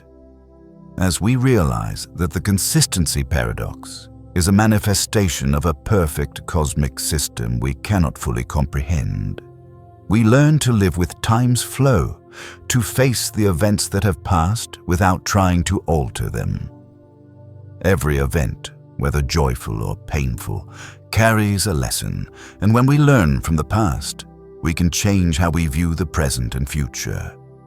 We are all just moments in time, shaped by the events that have passed and the choices we make now. These words from James E. Lovelock remind us that each of us is the result of past events and the choices we make now. But even when we cannot change the past, we can still choose how we live in the present. And in these choices, in the moments we can control, we find freedom. The consistency paradox is a call for us to live in acceptance, to understand that while time travel may allow us to change the past, there are events we cannot change, and it is these events that form the very essence of time. Every moment, every event in life, whether large or small, is an irreplaceable part of the chain of events that we cannot separate. It is in this unchangeable nature that we find stability, and in that stability, we find peace in our hearts. After we have ventured through the consistency paradox, where we face contradictions between changing the past and the stability of the timeline, we now move into an even deeper question about free will and predestination. This is a question that challenges not only our understanding of time, but also the very essence of who we are, whether we truly have freedom in our choices when, theoretically, the universe may have already been predetermined and every event is the result of a fixed chain of causes.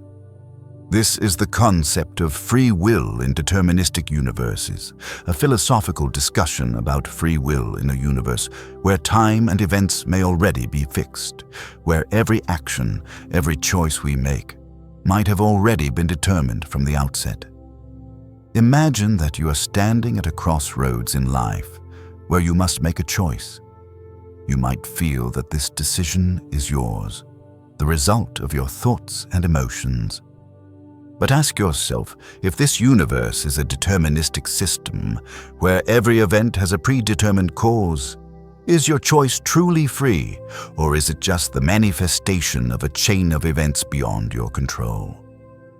If every decision we make is merely a combination of past events, do we truly have freedom of choice, or are we simply playing a role that was already set in a universe with a fixed structure? Freedom is what you do with what's been done to you. Jean-Paul Sartre's words open a deep perspective on freedom. He argues that freedom is not the escape from all constraints, but the ability to react to what has been imposed upon us. But in a universe where every event is already predetermined, can we really have freedom to react?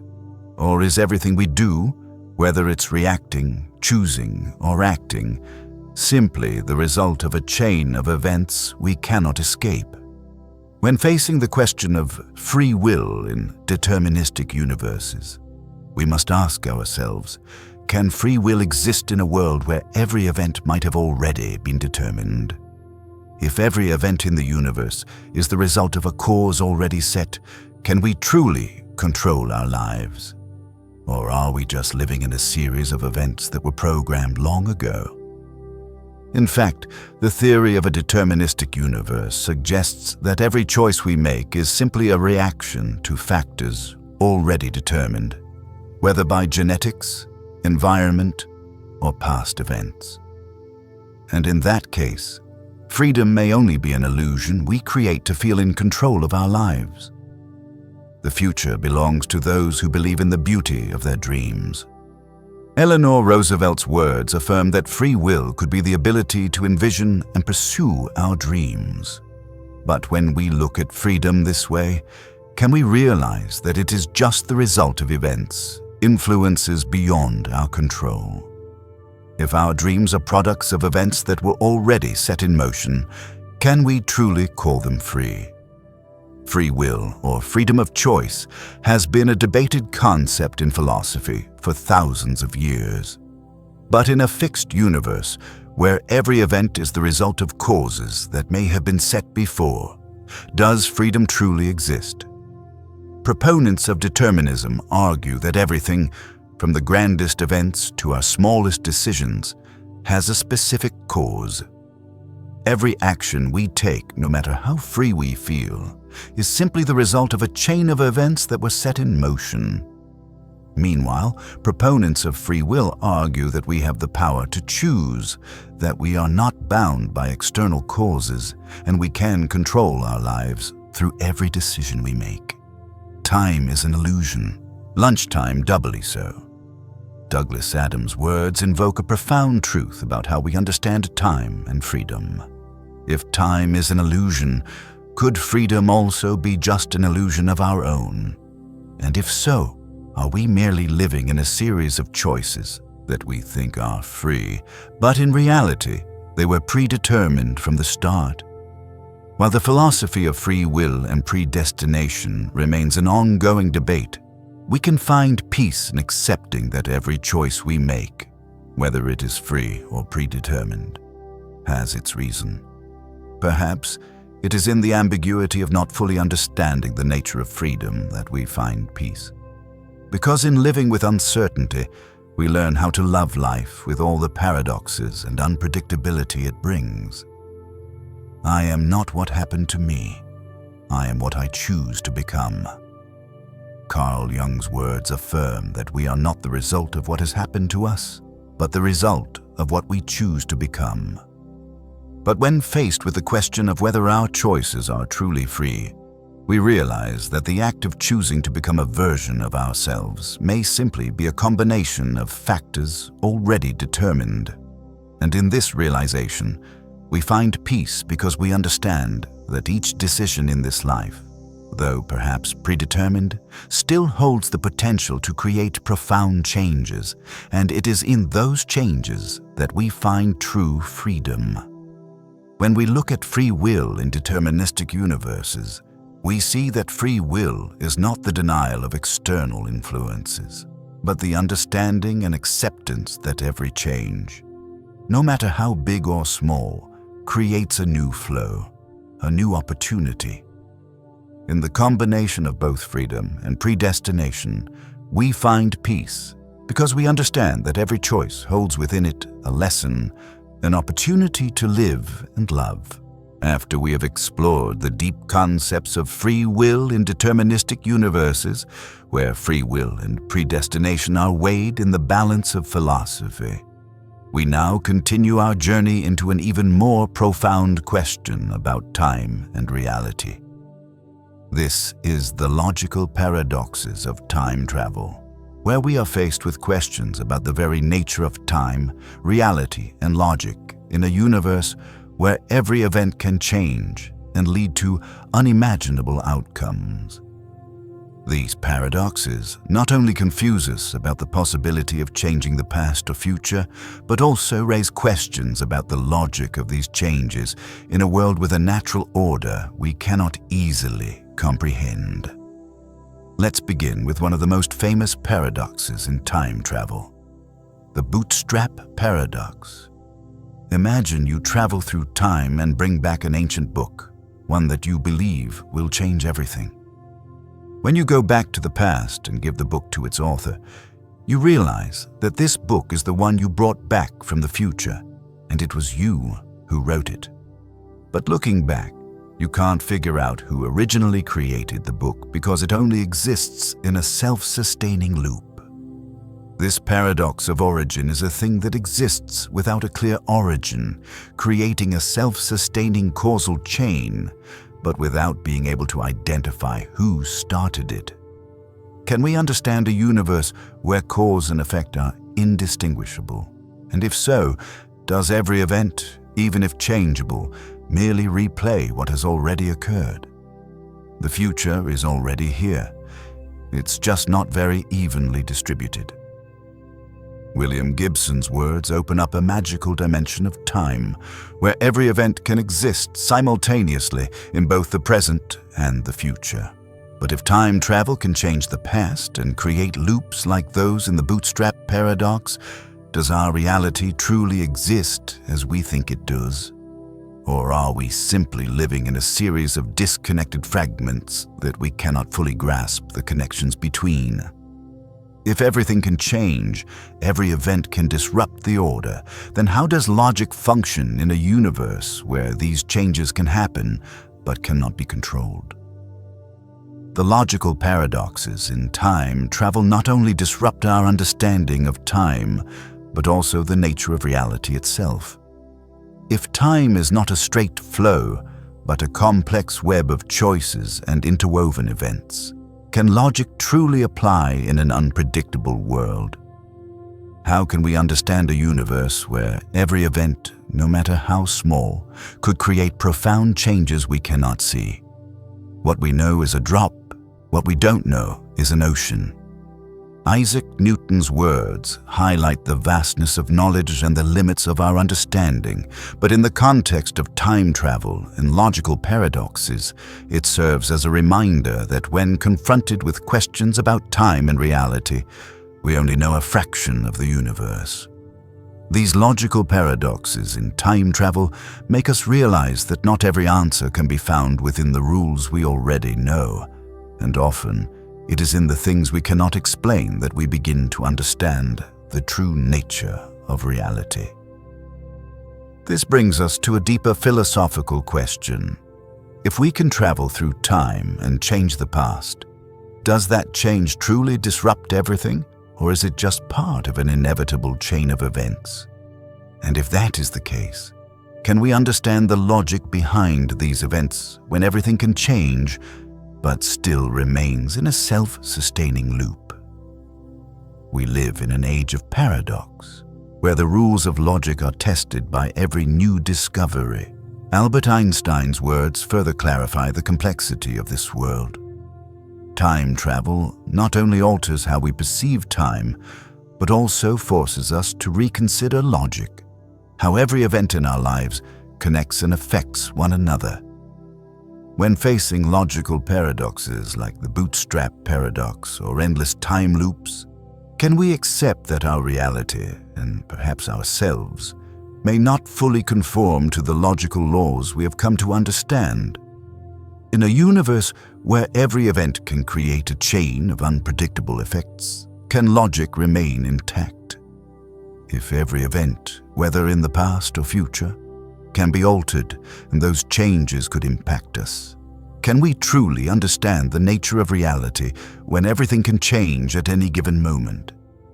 When we face the logical paradoxes of time travel, we are not only testing our understanding of time, but also how we understand ourselves. Can we perceive ourselves in a world full of contradictions, where every event can change, but the reality of who we are cannot be broken? Can we find peace in accepting that logic doesn't always explain everything, and it is in the unexplainable that we find the freedom to live, to love, and to understand that time and reality are not always things that can be predicted? Time flies over us, but leaves its shadow behind. Nathaniel Hawthorne's words remind us that time, although it may pass quickly, still leaves its mark on our lives. But in the world of time travel, do those marks remain intact? Or have they been altered, bent, and become part of paradoxes we cannot explain? It is in that ambiguity that we find peace, because we understand that not everything can be explained, and in that very explainability, we find the freedom to live, to love, and to understand that time and reality are not always things that can be predicted. After we have journeyed through the profound concepts of the logical paradoxes of time travel, where the changes to the past and their consequences can disrupt everything we know about time and reality, we now step into a quieter, yet equally profound space. Here, we explore the ripple effect of small decisions, a theory about how seemingly insignificant choices and actions can lead to vast and lasting consequences, forming major events in the future. This is a deep theory about the interconnectedness of the universe, where every choice we make, no matter how small, could be a seed planted for unforeseen, grand changes. We often think that only big decisions can change our lives, that only when we face important choices do we make a real difference in our lives. But in reality, it is those small decisions, the seemingly random actions in our daily lives, that can create more profound changes than we might expect. Imagine a simple moment you decide to smile at a stranger on the street or help someone in a difficult situation.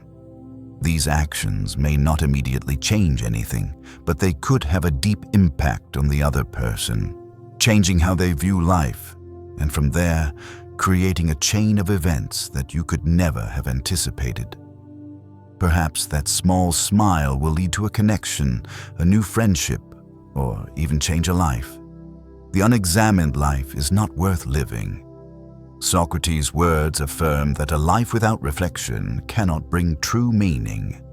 And it is precisely the small reflections in our everyday lives about the choices we make that are the seeds of great change.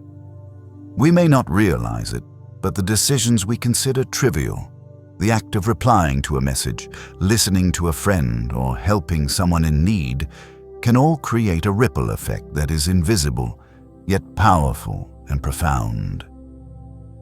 Success is the sum of small efforts, repeated day in and day out. Robert Collier's words emphasize the importance of small, consistent efforts to achieve great change. This is also true in our lives.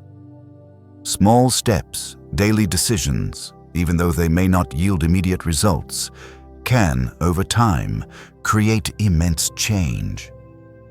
A person who starts by reading one book a day might gradually change their perception and understanding of the world. Someone who decides to slightly alter their eating habits might see significant improvements in their health. These small decisions, when repeated, gradually form the path we walk and eventually lead to monumental changes in our lives. But the ripple effect of small decisions is not just about personal change. It is also about how we interact with the world around us. Every action we take can create a change not only in our own lives, but also in the lives of others. Imagine that you help a friend overcome a challenge, or you offer a piece of timely advice to someone in need. These decisions, though small, can have a powerful impact, like a stone dropped into a pond, creating ripples that spread far and wide, reaching people you could never have expected. In moments like these, we realize that nothing is truly random. Everything can be connected in ways we cannot see. We are our choices. Jean-Paul Sartre's words once again remind us that it is our decisions, big or small, that shape who we are. Life is not only shaped by grand events, but by the choices we make in each moment. It is those moments, repeated over time, that form the path of our lives and the person we become. Choices, even about simple things like helping someone, smiling, or listening, can create great changes that we cannot immediately see. Do not go where the path may lead. Go instead where there is no path and leave a trail. Ralph Waldo Emerson's words offer a profound reminder of how our small actions can leave an indelible mark on the world. When we choose to live consciously, when we decide to change small habits every day, we not only create change in our own lives, but also create an influence on those around us, on this world. Those decisions, even if they are the first steps on our path, can become the trail that others will follow, creating an impact we cannot predict. So, when we realize that each action, each decision has a far-reaching impact, we begin to view life differently. Every day, we are not only living for ourselves, but also for those around us, for the impact we create. And it is in this realization that we find peace, because we understand that our lives, even in these small steps, hold invisible power. A smile can change someone's day. A word of encouragement can change a life. It is in these seemingly small things that we realize everything is connected, and we are the ones who create those connections in this universe. After we have delved into the profound concepts of time travel as a metaphor for real life, where time travel is explored not just as a theoretical concept, but as a powerful metaphor for the choices and changes we face in our own lives, we now continue our journey with a question that transcends time travel itself. This is the ripple effect of small decisions, a theory that emphasizes how even the smallest choices and actions, often seen as inconsequential, can create profound and lasting impacts, shaping significant events in the future. It's a theory about the interconnectedness of the universe, where every choice we make, no matter how small, could be the seed for grand, unpredictable changes. We often think that only big decisions can change our lives, that only when we face significant choices do we have the power to truly make a difference.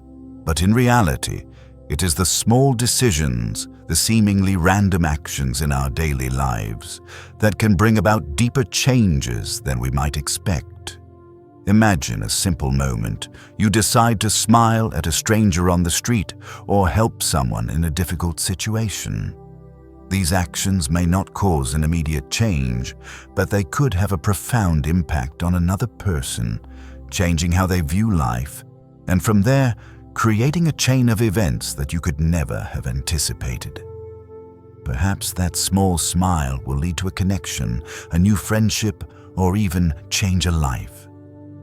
The unexamined life is not worth living. Socrates' words affirm that a life without reflection cannot bring true meaning, and it is precisely the small reflections in our everyday lives about the choices we make that are the seeds of great change. We may not realize it, but the decisions we consider trivial, the act of replying to a message, listening to a friend, or helping someone in need, can all create a ripple effect that is invisible, yet powerful and profound. Success is the sum of small efforts, repeated day in and day out. Robert Collier's words highlight the importance of small, consistent efforts to achieve great change. This is also true in our lives. Small steps, daily decisions, even though they may not yield immediate results, can, over time, create immense change. A person who starts by reading one book a day might gradually change their perception and understanding of the world. Someone who decides to slightly alter their eating habits might see significant improvements in their health. These small decisions, when repeated, gradually form the path we walk and eventually lead to monumental changes in our lives. But the ripple effect of small decisions is not just about personal change. It is also about how we interact with the world around us. Every action we take can create a change not only in our own lives, but also in the lives of others. Imagine that you help a friend overcome a challenge, or you offer a piece of timely advice to someone in need. These decisions, though small, can have a powerful impact, like a stone dropped into a pond, creating ripples that spread far and wide, reaching people you could never have expected. In moments like these, we realize that nothing is truly random. Everything can be connected in ways we cannot see. We are our choices. Jean-Paul Sartre's words once again remind us that it is our decisions, big or small, that shape who we are. Life is not only shaped by grand events, but by the choices we make in each moment. It is those moments, repeated over time, that form the path of our lives and the person we become. Choices, even about simple things like helping someone, smiling or listening, can create great changes that we cannot immediately see. Do not go where the path may lead. Go instead where there is no path and leave a trail. Ralph Waldo Emerson's words offer a profound reminder of how our small actions can leave an indelible mark on the world. When we choose to live consciously, when we decide to change small habits every day, we not only create change in our own lives, but also create an influence on those around us, on this world. Those decisions, even if they are the first steps on our path, can become the trail that others will follow, creating an impact we cannot predict. So, when we realize that each action, each decision has a far-reaching impact, we begin to view life differently. Every day, we are not only living for ourselves, but also for those around us, for the impact we create. And it is in this realization that we find peace, because we understand that our lives, even in these small steps, hold invisible power. A smile can change someone's day. A word of encouragement can change a life. It is in these seemingly small things that we realize everything is connected, and we are the ones who create those connections in this universe. After we have explored the ripple effect of small decisions, where we realize that every decision, no matter how small, can create profound impacts in our lives, we now step into an even more complex and profound ethical dilemma. This is the ethics of preventing historical tragedies, where we are not only confronted with the ability to change the past, but also the responsibility we might bear when facing historical tragedies. Painful moments in the past that, if we could travel back in time, should we prevent them? And if we do, could the consequences of our actions ripple beyond what we expect, creating unforeseen repercussions? We often think that if we could change the past, we would do so to prevent tragedies such as wars, genocides, or devastating events that have caused immense suffering and loss to humanity. But what would happen if we truly had the ability to intervene in history? Would that change actually bring about a better outcome, or would it just create another chain of events with new consequences we cannot predict? And do we, standing outside the current flow of history, truly have the right to intervene in the past, or should we let things unfold as they were meant to? To deny the past is to deny the future. Mahatma Gandhi's words evoke a profound truth about the past and the future. We cannot change the past without changing the future, because every event, whether a tragedy or an achievement, impacts how we understand and live in this world. In a world where time travel can alter the past, the greatest ethical question we face is, do we have the right to intervene in events that have already happened, to protect what we believe is right, or must we accept that tragedies are part of the historical process that we cannot control? The ethics of preventing historical tragedies is not only a question about the ability to change the past, but also about our responsibility to the future. If we can change the past, can we ensure that the future will be better? Or could our interventions create problems that we cannot foresee, reverse effects that we cannot control? This makes us think about our ethical responsibility in making decisions, whether those decisions really bring about a greater good, or simply create a future different from what we might have imagined, potentially just another variation of old problems. The only thing necessary for the triumph of evil is for good men to do nothing. Edmund Burke's words bring up a key element in the ethics of preventing historical tragedies: responsibility. If we can prevent tragedies in history, is it our moral duty that we cannot refuse? But while we attempt to stop a tragedy, can we inadvertently create something worse, an outcome we cannot anticipate?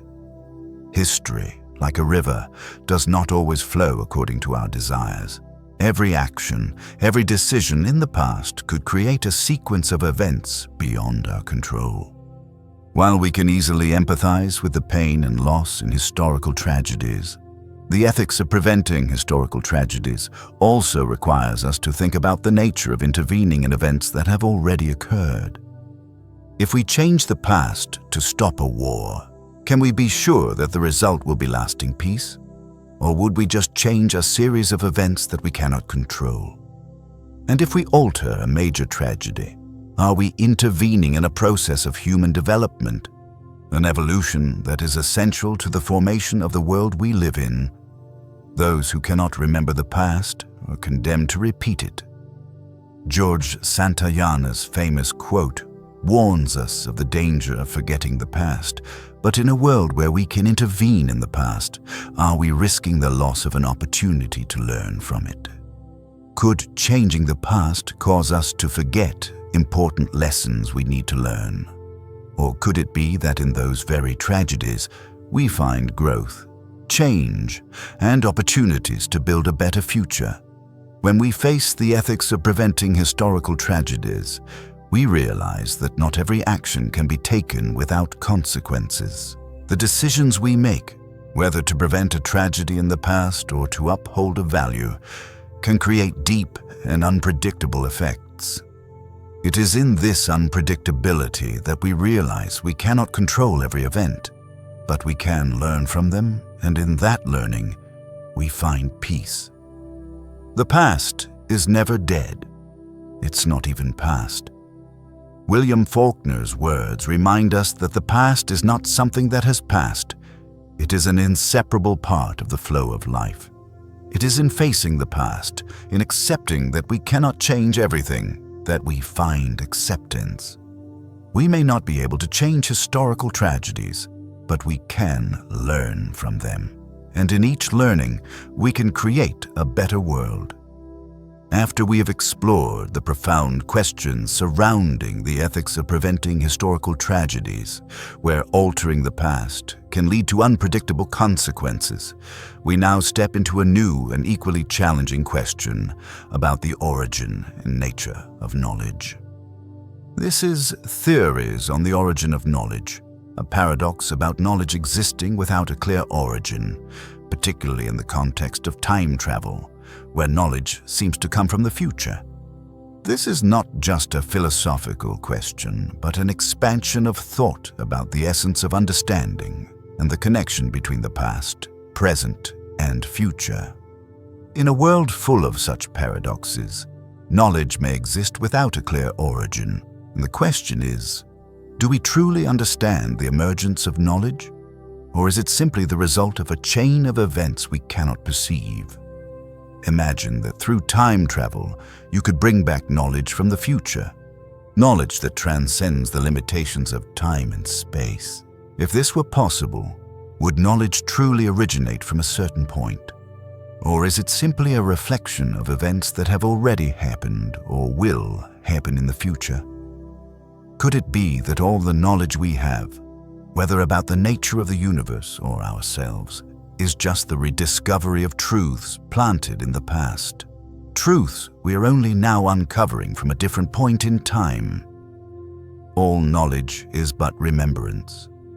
Plato's words serve as a reminder that we are not creators of knowledge but explorers, rediscovering what already exists in a space beyond time, in a dimension we cannot fully grasp. So, if knowledge is not something we create, but merely something we rediscover, can we truly understand it in such an unpredictable world? Every moment in our lives can bring about a shift in perception, a change in knowledge.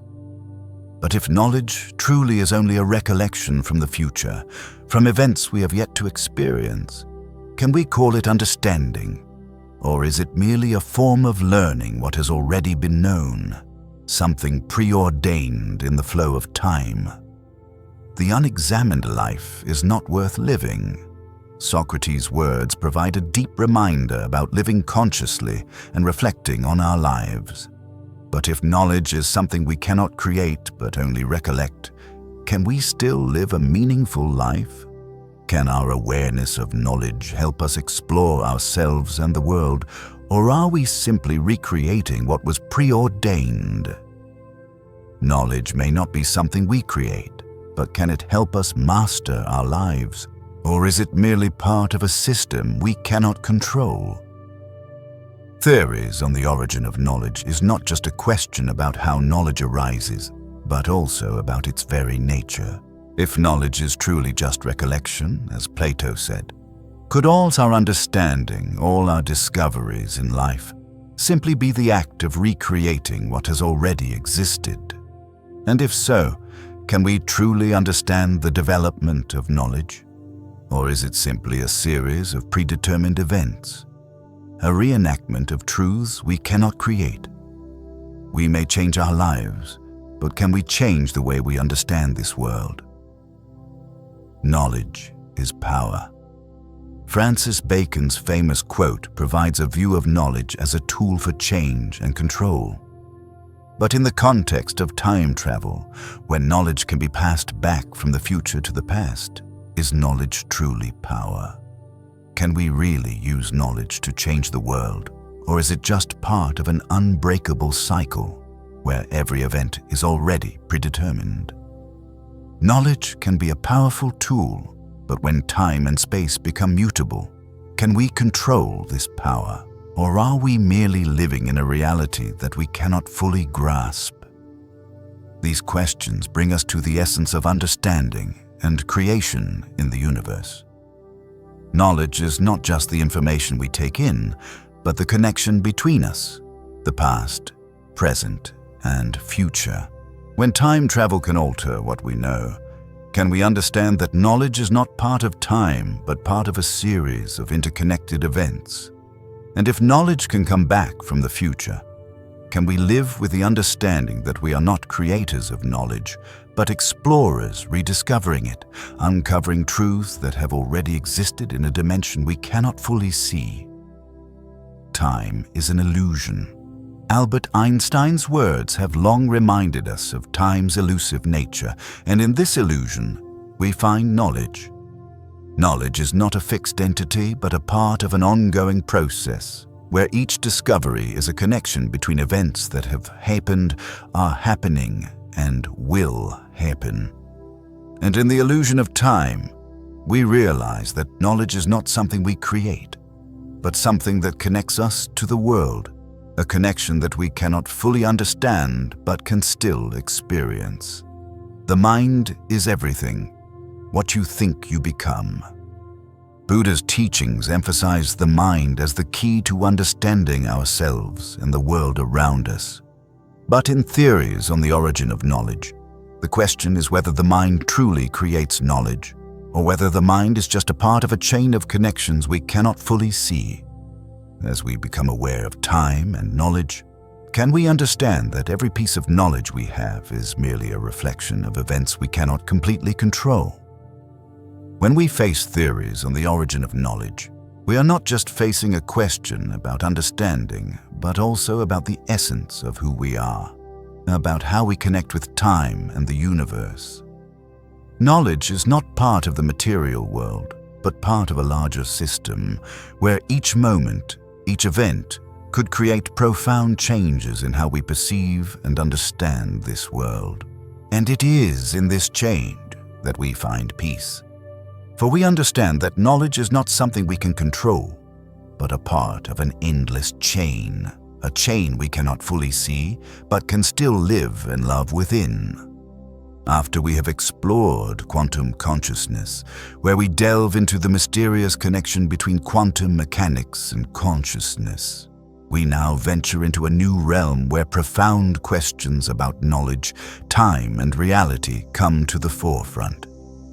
Theories on the origin of knowledge is a paradox about knowledge existing without a clear origin, especially in the context of time travel, where knowledge seems to come back from the future.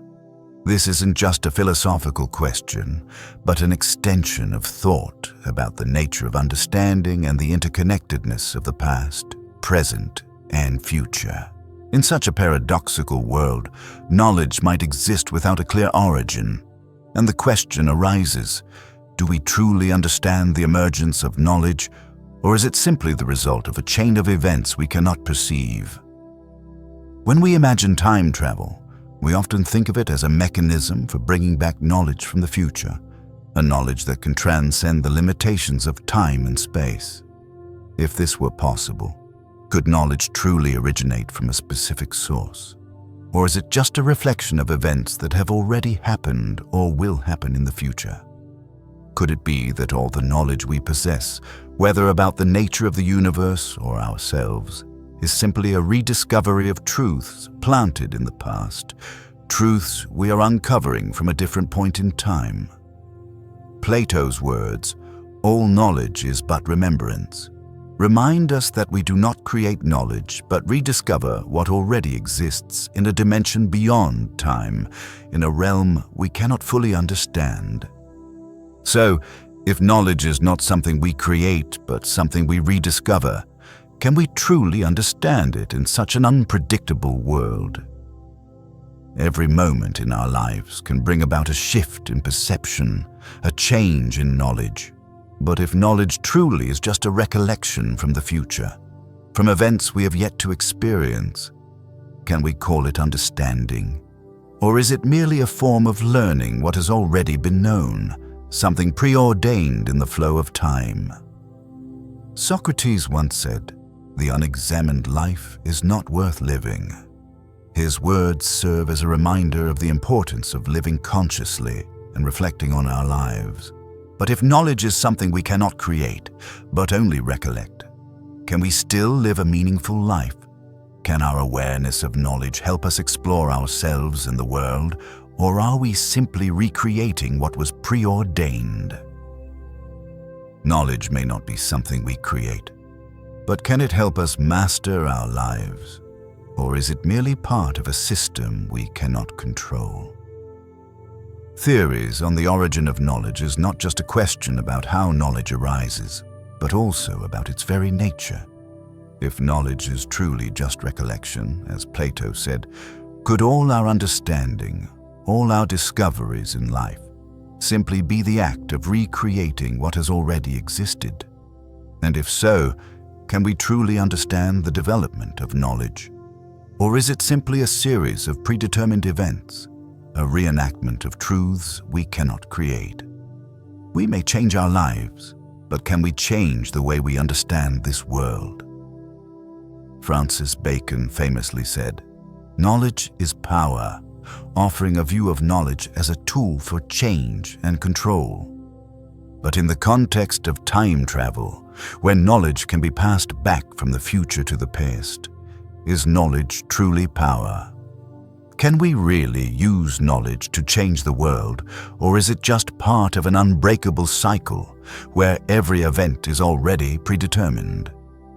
Knowledge can be a powerful tool, but when time and space become mutable, can we control this power, or are we merely living in a reality that we cannot fully grasp? These questions lead us to the essence of understanding and creation in the universe. Knowledge is not just the information we absorb, but the connection between us and the past, present, and future. When time travel can alter what we know, can we understand that knowledge is not part of time, but part of a chain of interconnected events? And if knowledge can come back from the future, can we live with the understanding that we are not creators of knowledge, but explorers rediscovering it, uncovering truths that have already existed in a dimension we cannot fully see? Albert Einstein famously said, "Time is an illusion." His words have long reminded us of the illusory nature of time, and in this illusion, we find knowledge. Knowledge is not a fixed entity, but part of an ongoing process, where each discovery is a connection between events that have happened, are happening, and will happen. And in the illusion of time, we realize that knowledge is not something we create, but something that connects us to the world, a connection that we cannot fully understand, but can still experience. Buddha's teaching, "The mind is everything." What you think you become points to the mind as the key to understanding ourselves and the world around us. But in theories on the origin of knowledge, the question is whether the mind truly creates knowledge, or whether the mind is simply part of a chain of connections we cannot fully see. As we become aware of time and knowledge, can we understand that every piece of knowledge we have is merely a reflection of events we cannot completely control? When we face theories on the origin of knowledge, we are not just facing a question about understanding, but also about the essence of who we are, about how we connect with time and the universe. Knowledge is not part of the material world, but part of a larger system, so where each moment, each event, could create profound changes in how we perceive and understand this world. And it is in this change that we find peace, for we understand that knowledge is not something we can control, but part of an endless chain, a chain we cannot fully see, but can still live and love within. After we have explored the profound questions surrounding theories on the origin of knowledge, where we delve into the emergence and development of knowledge, we now continue our journey into one of the deepest philosophical paradoxes about time and knowledge. This is the philosophical implications of the bootstrap paradox, an exploration of the impact of knowledge and creativity existing in a time loop, a chain of events where knowledge and objects have no clear origin but are self-sustaining, repeatedly recreated. This raises a question about the nature of knowledge and objects. Can we ever truly identify the origin of knowledge? Or is it merely part of an endless whirlpool of time where everything continuously births itself? Bootstrap paradox, as a symbol of contradiction in both philosophy and physics, presents a profound question about creativity and knowledge. If you could create an object or knowledge without an origin, you would wonder, who is the creator? Or is this knowledge merely a reproduction, a repetition of what has already existed, and are you simply part of an endless cycle you cannot alter? Looking at it from a philosophical perspective, bootstrap paradox presents a significant contradiction in the creation of knowledge and creativity. Is the knowledge we possess not truly our own creation, but just a reflection of past events, events we cannot control? I think, therefore I am. René Descartes' famous words open up an essential concept about self and awareness. But in the context of bootstrap paradox, we must ask whether the knowledge we believe to be our own is truly the product of our creativity, or simply a recreation of what has existed before, truths we cannot control? If knowledge can be recreated in this way, can we truly understand the nature of creativity and perception? Or are we merely participants in a time loop where everything is shaped by an immutable past? It is in the relationship between knowledge and creativity in the bootstrap paradox that we find a major philosophical question about the origin of everything we know. Knowledge may exist without origin, much like an object created without knowing who the creator is, and in this cycle, we are just rediscovering truths that have already existed. Knowledge is power. Francis Bacon's words remind us of the power of knowledge. But when knowledge has no clear origin, does it still carry true power? Can we control and create knowledge? Or are we simply living in a universe where every event is already pre-written, where knowledge is just part of a chain of events we cannot alter? Knowledge, according to the bootstrap paradox, may not be something we create, but something we rediscover in an unavoidable loop. In a world where the past, present, and future can intertwine and interact, knowledge may exist without an origin. If we are just the ones rediscovering what already existed, can we find true creativity in our lives? Or is everything we do, from learning to creating, just a repetition of a series of events we cannot fully understand? The unexamined life is not worth living. Socrates' words emphasize the importance of reflection on life and knowledge. But in the context of bootstrap paradox, we must ask whether reflecting on life can help us understand knowledge, or if we are merely living in a cycle of events that cannot be changed, indistinguishable, where creativity and knowledge are simply elements recreated in the flow of time. Can we control knowledge and creativity, or are we simply parts of a system we cannot fully understand? In the philosophy of bootstrap paradox, one of the things that confuses us is the capacity for creativity. If knowledge exists without an origin, can we call it creativity? Can creativity exist without a beginning, just as a recreation of what has already existed? And if we cannot identify the origin of knowledge and creativity, can we understand their nature, or is everything simply a reflection of events we cannot alter? Time is a great teacher, but unfortunately it kills all its pupils. Louis Hector Berlioz's words remind us that time is not only a dimension, but also a process of learning. But in the world of bootstrap paradox, can knowledge be passed through time without changing? When the past, present, and future intertwine, can we learn from knowledge without getting caught in the loop of time, or are we simply recreating truths we cannot control? In the paradox of bootstrap paradox, we realize that knowledge and creativity may not be controllable. They may just be parts of a vast cosmic system we cannot fully comprehend. However, in accepting this, we find peace because we understand that life is not a series of fixed events, but a continuous flow of possibilities and changes we cannot predict. We cannot change the past, but in those changes, we find creativity and new knowledge, even if they may have no clear origin.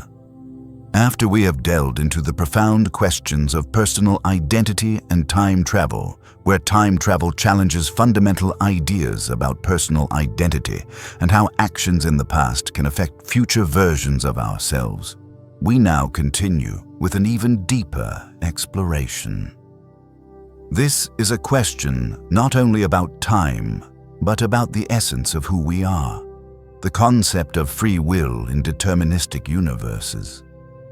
In this discussion, we confront the notion of whether we truly have free will or whether everything in our lives is predetermined, part of a larger, preordained cosmic plan. This question challenges the very nature of our choices and our place in a universe that may already be set in motion. Imagine you are at a crossroads in life, faced with a choice that could change everything. You may feel that this choice is yours to make, the result of your thoughts and feelings. But what if the universe is a fixed system where every event has already been set in motion? Is the choice you are making truly yours, or is it just part of a larger chain of events that you cannot control? If every decision we make is simply a combination of past events, do we truly have the freedom to choose, or are we merely playing a preordained role in a fixed universe? Freedom is what you do with what's been done to you. Jean-Paul Sartre's words introduce a profound reflection on freedom. He suggested that freedom is not the absence of constraints, but the ability to respond to what has been presented to us. But in a universe where every event is predetermined, can we truly have the freedom to respond? Or are all our actions, whether they are reactions, choices, or deeds, the results of a chain of events we cannot escape?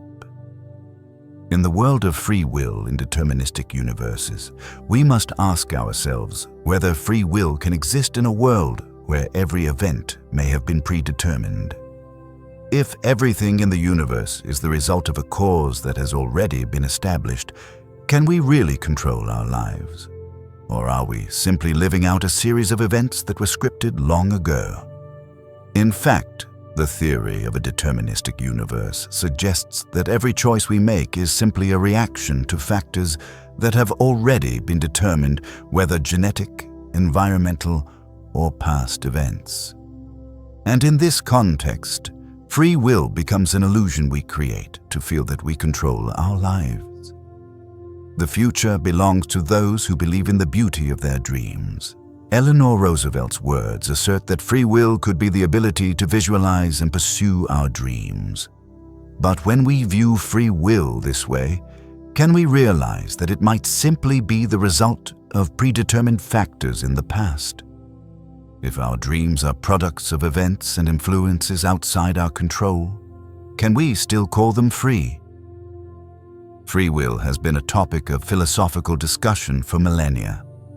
But in a deterministic universe, where every event is the result of causes that may have been set long before, does free will truly exist?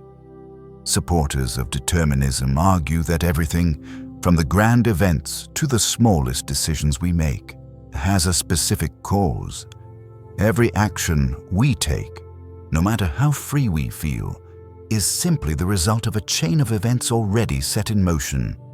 Meanwhile, supporters of free will insist that we have the power to choose, that we are not bound by external causes, but can master our lives through the decisions we make. Time is an illusion. Lunchtime doubly so. Douglas Adams' famous words highlight the elusive nature of time, but they also offer a profound reflection on freedom. If time is an illusion, could free will also be an illusion? And if so, are we just living in a series of choices that we think are free but were actually predetermined? While the debate between free will and determinism remains endless, we may find peace in accepting that whether our choices are free or predetermined, they all have a reason behind them. Perhaps it is in the ambiguity of not fully understanding the nature of free will that we find peace. Because by living in uncertainty, we learn how to love life with all the paradoxes and uncertainties it brings. I am not what happened to me. I am what I choose to become. Carl Jung's words affirm that our identity is not the result of what has happened to us, but what we choose to become. But when faced with the question of whether our choices are truly free, we realize that the act of choosing to become ourselves may be just the result of previously determined factors. And in this awareness, we find peace because we understand that every decision we make, even if it has been set before, still carries the potential to create profound changes, and in those changes, we find true freedom.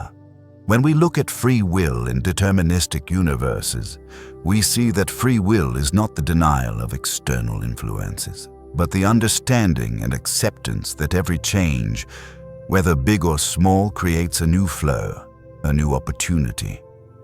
It is in the combination of free will and predetermination that we find peace, as we understand that every choice carries a lesson, an opportunity to live and love. After we have delved into the profound ideas about quantum consciousness, where quantum mechanics opens up a new window into how time, space, and consciousness might connect in a mysterious universe, we now continue our journey into an even deeper question. We will explore philosophical theories of consciousness, theories that question whether consciousness is a product arising from the brain or whether it is a fundamental part of reality, an inseparable element of the universe. Asking about consciousness is to ask about the nature of humanity, about how we perceive the world around us, and about our very selves. Consciousness is perhaps one of the most debated and fascinating topics in both philosophy and science. We can easily observe that consciousness is what enables us to be aware of ourselves, to perceive the world, and to think, feel, and act. But is consciousness merely a product of the brain, a complex biological process that we have yet to fully explain? Or is consciousness truly a part of the universe, an inherent presence that cannot be separated, like space and time themselves? I think, therefore I am. René Descartes' famous statement laid the foundation for one of the most prominent theories of consciousness, where consciousness and self-awareness are seen as the clearest signs of existence. According to Descartes, it is the ability to be self-aware that makes us conscious beings. However, is consciousness merely a reflection of this cognitive process? Or could it have a deeper essence, an inseparable part of reality that we cannot fully understand? In theories of consciousness, one of the prominent schools of thought is reductive materialism, which suggests that consciousness is merely a byproduct of physical processes in the brain.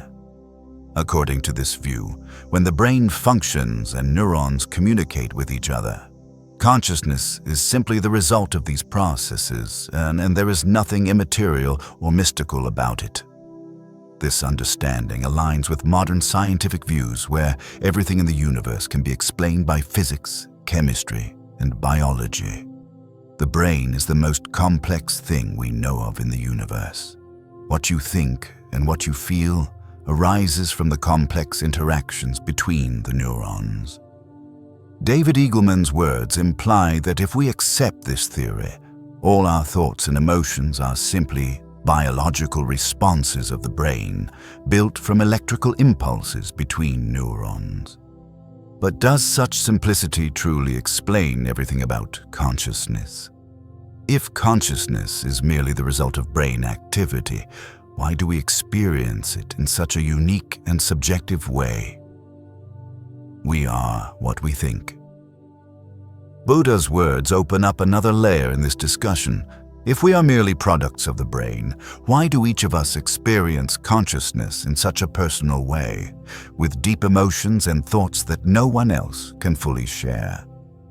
Could consciousness really be just a biological reaction, or could it have a more independent nature, a part of the universe that cannot be divided? Consciousness is the last frontier of science, as David Chalmers has said. Consciousness is one of the most unresolved problems in modern science. Other theories, such as panpsychism, argue that consciousness is not just a product of the brain, but is a fundamental property of the universe. According to this view, everything in the universe has some form of consciousness, from the smallest particles to larger entities. If this is true, then consciousness may not be just a biological response, but an inherent aspect of everything. In fact, consciousness could be part of all things, from trees, stones, and stars, where humans are merely one part of the vast web of universal consciousness. The mind is everything, what you think you become. Buddha's teaching makes us reflect that if consciousness is part of the universe, perhaps we are not simply conscious beings in a material world, but vital parts of a grand system of consciousness where every thought and feeling creates change in the world around us. Each decision, every action, is not just a response of the brain, but an interaction between individual consciousness and universal consciousness, a part of a larger network that we cannot fully comprehend. In the context of time travel, the question of consciousness becomes even more intriguing. If time travel could be the ability to change the past, could consciousness transcend these time frames and affect past events? Could we change our past by altering the way we perceive it? Time flies over us, but leaves its shadow behind. Nathaniel Hawthorne's words suggest that time, although it can pass quickly, leaves its mark in us, in our consciousness and memories. And if we could travel through time, could we alter those marks? Or are we simply living in a series of events that are inseparable? Could consciousness be the key to understanding time travel? If we change how we perceive time, perhaps we would change not only the past, but also the future, because the way we perceive time as an ever-flowing stream will determine how we live and act in each moment. Consciousness, perhaps, is the force that creates change in the universe, and time travel is not only about changing matter, but changing how we perceive and interact with time.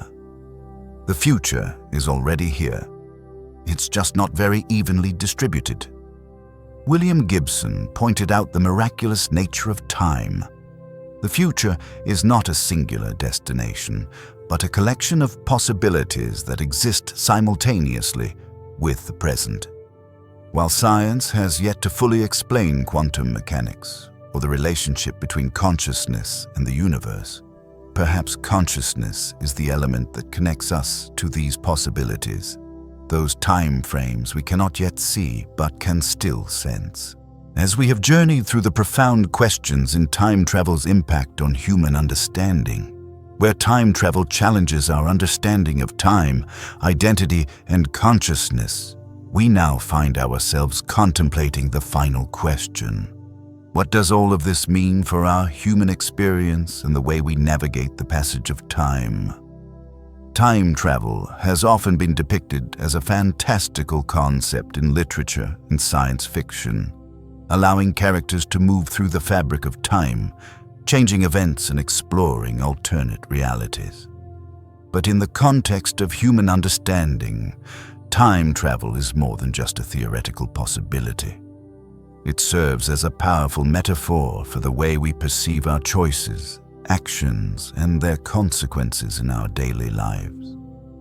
Each moment, each decision, no matter how small, creates ripples that can affect not only our personal trajectory, but also the lives of others and the course of history. In literature, time travel often forces characters to confront their actions and the consequences of their choices. What if we had the power to change our past, to alter a single moment and thus shape our future? Would we do it? Would we have the courage to make the changes we desire? More importantly, what would it mean for our sense of self if we were able to change time and, by extension, change ourselves? In the real world, we cannot literally travel through time, but we are always faced with choices that, while they may seem small or inconsequential in the moment, can have profound and lasting effects. Each day presents us with a series of decisions: who we talk to, what we say, how we act, all of which influence not just our present circumstances, but the future we are creating. Time travel teaches us, metaphorically, that every choice we make could send ripples through the fabric of our existence, affecting both ourselves and others in ways we cannot predict. The quote, "Time flies over us, but leaves its shadow behind," by Nathaniel Hawthorne reminds us that while time may pass swiftly, the marks it leaves on us are indelible. The experiences we have, the choices we make, and the consequences of those choices form the fabric of who we are. Just as time travel forces characters to reckon with the consequences of their actions across different timelines, so too must we reflect on how our choices shape our identities and the world we inhabit. The implications of time travel on our human understanding also invite us to question the nature of reality itself. In a universe where every choice can create an infinite number of possibilities, where time can bend and stretch, we are left wondering, what is truly fixed? What is truly under our control? The very fact that time is fluid, constantly shifting and expanding, means that our sense of identity and existence must also be flexible, responsive to the changes we make, no matter how small. But in this complexity, we also find a kind of freedom. The concept of time travel challenges us to accept that life is unpredictable and the ability to shape our future lies in our hands, not by controlling time, but by making conscious, intentional decisions in each moment. As we move forward, each choice becomes an opportunity to create a new path, to redefine who we are, and to find meaning in the ongoing flow of time. In the end, time travel as a metaphor for human understanding teaches us that the most significant journeys we take are not through time itself, but through the choices we make in the present. Our ability to reflect, to learn, and to grow from our experiences gives us the power to navigate our lives in a way that is mindful and purposeful. Time may be an illusion, but the choices we make, the impact we have on others, and the legacy we leave behind are very real. Through this exploration, we find peace not in controlling time, but in accepting the flow of life. We discover freedom not in changing the past, but in choosing how we respond to it, in shaping the future with the knowledge we have, and in living with intention in the present. As we embrace the flow of time, we create our own narrative, our own history, and in doing so, find meaning in the lives we live.